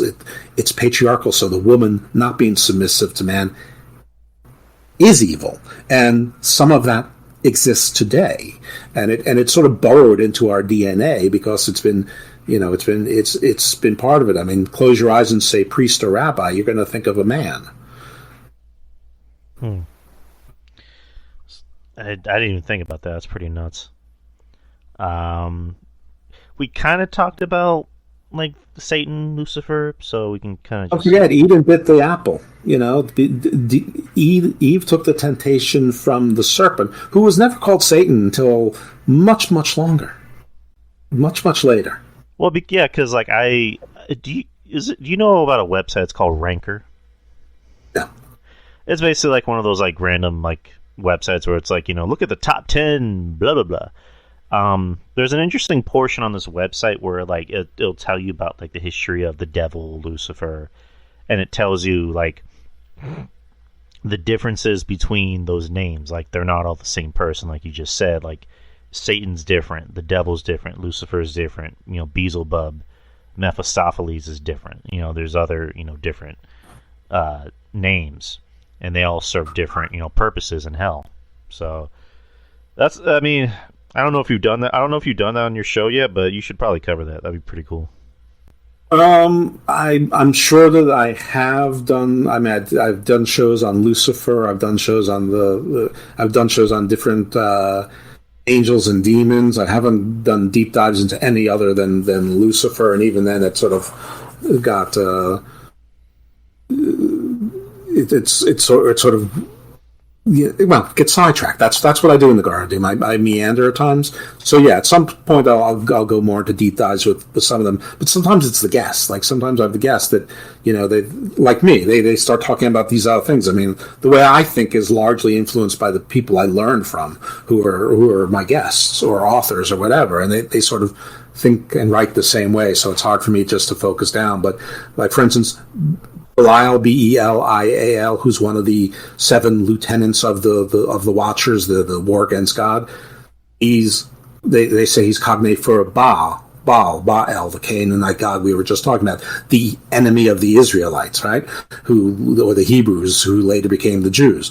And Baal, or Belial is also Beelzebub, just a high-ranking demon in hell. They're all the same person, and part of it is a way to demonize, the Canaanites versus the Israelites. Because whether you're Jewish or Christian, the Israelites are your good guys, in that, or at least they need to exist for your Messiah to come back, right? So Baal is the bad guy god. So while he might be represented by a giant black goat, it might be like Zeus, who came down like a goat all the time, but you still picture Zeus as a man with thunderbolts. Anyway, that's a long way around. But you're right. A lot of these names are for the same thing, and then they all grow their own mythologies and their own fan fiction, and it's hard to tell what's fiction and not. Because there really wasn't much in the way of writing, period. I mean, the first writing that we know of is from around 6,000 years ago, and the first fictional, and that was like, bills of lading. It was like inventory on what was coming in and out of ships, and trade and caravans. Very boring stuff. So that's why the Epic of Gilgamesh is talked about so much, because it's the first writing of fiction that people know about and know was fiction. And of course it references a flood myth and giants and someone who's 2/3 divine and half magical. So I mean, you have like a giant thinking Sasquatch in there as well. You have a giant Umbaba. So you have the whole tie-in with the king and the land, and the king is part of the people, and creatures made from sand and dust. So I mean, it's all there. I mean, nothing's new under the sun. We just give them different names and different variations, and just multiply that by a world where there were maybe 200,000 people to 200 million people to 2 billion people to now over 7 billion people. There's a lot of imaginations out there. All right, 2 more. The Woman in White, which has different names, La Llorona, mainly the Woman in White. So what were you able to find out about her? Yeah, Woman in White, this is an archetype that you find pretty much everywhere. And I'm glad you mentioned La Llorona, because absolutely one of those. But the Woman in White, the Woman in the Wisp, some people think maybe the Lady in the Lake might be, but probably not. But Woman in White just generally is a woman who was wronged in some way or lost her child. Oftentimes she lost her child because of that wrong. Maybe she was the victim of rape or incest, maybe unforced abortion, maybe a miscarriage, maybe a stillbirth, maybe SIDS, whatever it was, maybe the child didn't look like the father and the father killed it because she was unfaithful or whatever it was. Anyway, the woman in white is the spirit of that woman who's coming back looking for the child and sometimes taking other children to replace that loss, but she never can, and she always sort of wails and moans and wanders, but a particular danger to children. So again, let's not forget that up until 200 or 300 years ago, pretty much 4 out of every 5 kids died before age 4. Which is why they say 5,000 years ago the average age was 42. It's not because most people died by the time they were 42. Plenty of people lived to be 70, 80, 90, whatever it was, but 4 out of 5 of them died before they were 2 years old, and probably 3 out of 4 of those died before they, fully exited the womb. And a lot of the mothers died too. So La Llorona, harpies, witches, Lilith, they're all sort of the same kind of thing, just depicted in a different way. But the woman in white, you can picture the fog, you can figure mists off the sea, but basically associated with tragedy, typically in rural areas, not usually in the cities. Well, there's less fog and mist and, things like that in the cities. There's more light, there's more people. Oftentimes Caucasian, though. So you'd think that maybe the history might be the same as, from Slavic, or Celtic. Weeping seems to be more associated with non-Caucasian, but that's sort of like a small variation. But usually there's some sort of betrayal by someone who was important to them in life, and the loss of a child or children, or couldn't have children. And so just in a perpetual goal is to replace that loss. And last one on the list is... again, just a movie monster. Maybe there's some significance to it, and that's what I got Jeff here for. Godzilla. Where we find out about Godzilla? I love Godzilla, but there isn't much. People have tried to associate Godzilla with about 1 million different things, but no, Godzilla was really just sort of an environmental response to the nuclear bombs dropped by the Americans. Some people say Godzilla is a representation of America, the big monster trying to kill us. I doubt that's the case because some of the heroes were American in the original movie. I think it's the first environmentalist monster. Now, the interesting thing is in the new movies, the new, I don't know how many of them there will be, but Godzilla is referred to as one of the Titans. And that's very, well, there's 12 Titans, so you hear the number 12 a lot, and Godzilla's king of the Titans, so 12 plus 1. The Zodiac is 12 signs around the sun. Jesus had 12 apostles. King Arthur had 12 knights on the round table. We have 12 months. 12 is a special number. That's why our clocks go 1 to 12, 1 to 12, instead of 1 to 24. Because 12 is a special number plus the 1. That's why 13 is a special number to Mesoamerican cultures. It's bad luck in the West, but that's because Friday the 13th is the day the Templars were betrayed by King Philip and killed, or tried to be killed anyway. But in the new, it's Titans that live underground, and we saw Kong lived in the Hollow Earth. So more plugs for Garden of Doom. I have several shows on the Hollow Earth. Into the Great Wide Inner is one of the episodes with Andrew Goff, who is on the Discovery Channel and Gaia all the time, and another with Reverend Jim Williamson. I forget what we call it, but I've got a bunch of shows on Giants, but those two shows, which were close together, are very tied to the Hollow Earth. But it's very Lovecraftian, this new version of 12 giant monsters that ruled the world and are just waiting for their time to come up until something awakens up. And don't remember the Cthulhu in his mansion at R'lyeh, the Cthulhu gently dreams. Don't wake the Cthulhu, because someone woke the Cthulhu up, and when that happens, the Titans and their familiars go back to taking over the world again. 12 of them, just like the 12 families. There'll be one king, 13. The 13 kings, the 10 kingdoms. And then you go back to Lovecraft sort of being a racist, and does it all fall into the same kind of evangelical QAnon myth? Maybe not. Maybe there's enough borrowed. I don't know, but that's the new version of Godzilla. But that part's very interesting. The Titans of old, which are supposed to be the protectors of the Earth, protecting from what? Man, the ravenous beast, which brings us back to Godzilla being sort of an environmentalist protection, a manifestation of Earth protecting itself. All right, and that is the show, guys. We went through everything. Thank you to Mish for jumping on. Happy birthday to Mish again. And I can't get him on Garden of Doom, but you can get him on. But big time Drew Yari can get him. Well, I'm not big time, trust me. But Big time Drew Yari. What do we call this show? Do we call this Garden of Doom? Do we call this Garden of Yari? What do we call it? How about Garden of Droom? Garden of Droom with Mish. Garden of Droom with Mish. Yeah, Garden of Droom / Mish got caught in quicksand. Mish got caught up in quicksand. All right, so yeah, we're just Mish got caught in quicksand. Do we put this on Patreon or do we make this free for everybody? It's your show, buddy, but listen. I always want more people to hear about it. I always want more people to listen to Garden of Doom and be exposed to it. And if they find this interesting, hopefully they will. I've been trying to get Mish on Garden of Doom. I can't quite nail it down, so this is the closest. So that would be my request if you don't mind. So you want me to send you the file after? Well, you want me to edit first and then send you the file?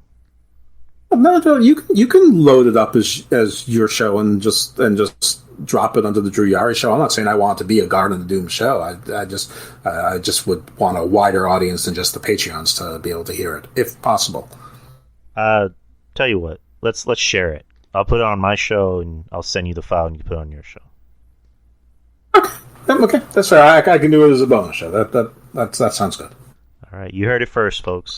This is a special episode of both my show and Jeff's show, Garden of Doom. And we got a cameo. We got a crossover. The crossover that people have been waiting for with Mish. Strangest Frank and Gus ever. Strangest Frank and Gus ever. And Gus isn't even here. There's so many names for this show. I don't know. My middle name's Steven. What's your middle name? Mark with a K. So Steven, Mark, Frank, and Gus. Minus Gus. Are we a boy band? Yeah, I like the Garden of Droom better. Garden of Droom. There you go. Mish is the big brother. You be the big brother. Mish is he's the sensitive one. Uncle. Joey's the bad boy, and who would I be? You're the adorable one. Yeah, there you go. I'm the adorable. All right, guys. It was fun mixing up with everybody this morning. Hopefully everybody had a good morning and has a nice rest of this nice Sunday day. It's nice and cold. It's nice and cool here in San Antonio, so hopefully we'll enjoy it.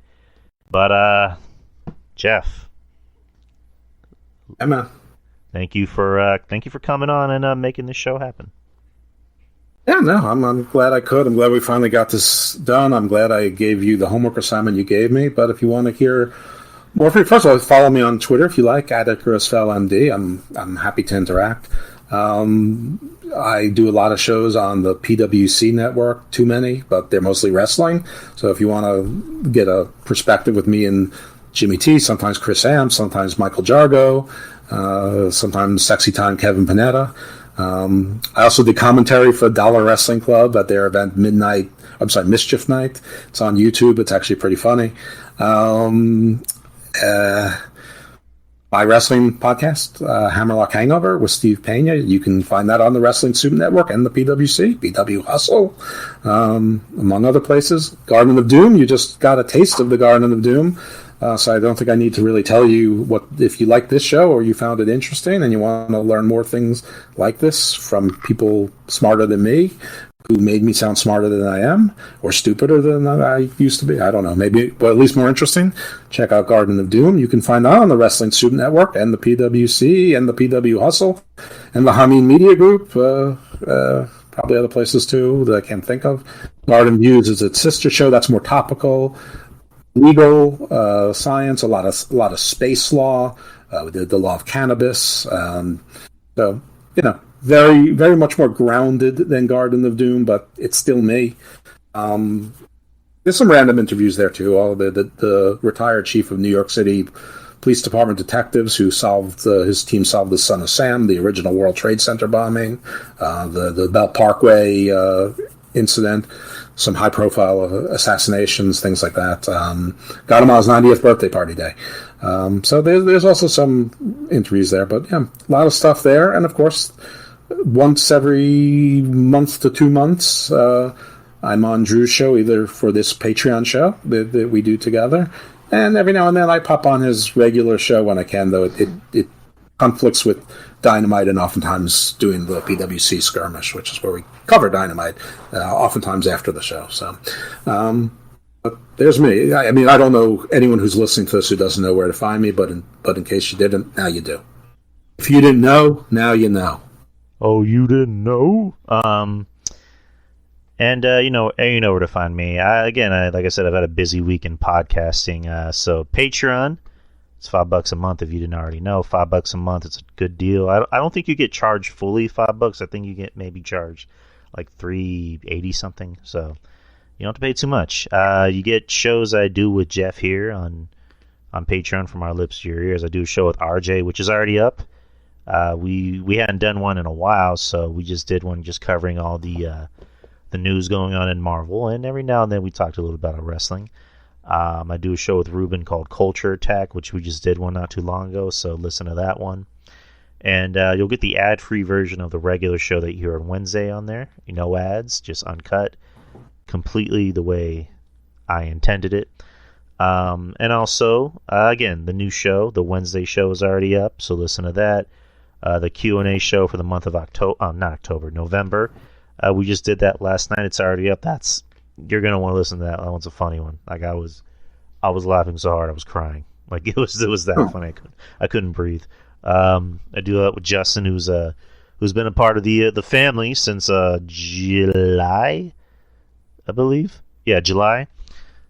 So you're gonna want to listen to that one, and then also this one I'm doing. The hottest free agent acquisition since Cody Rhodes. Got that right. And also this show I'm doing with Jeff, which is basically just a crossover show. It's a mix of my show and his show that, like I just mentioned, it's going to be on my network. It's also going to be on his network. So if you don't know where to find it, you know where to find it. And also, yeah, MISH was on the show. So the biggest cameo that no one expected is hey, Justin's a good guy, Goof. Come on. He's good people. I'm a pervert. So you should know that by now, Goof. But anyways, guys, great spending this Sunday with y'all. We'll see y'all on Wednesday for the regular show. And what else can I say but have a good week, have a good weekend, and peace. Just remember, peace signs equals war. Stay evil, my friends.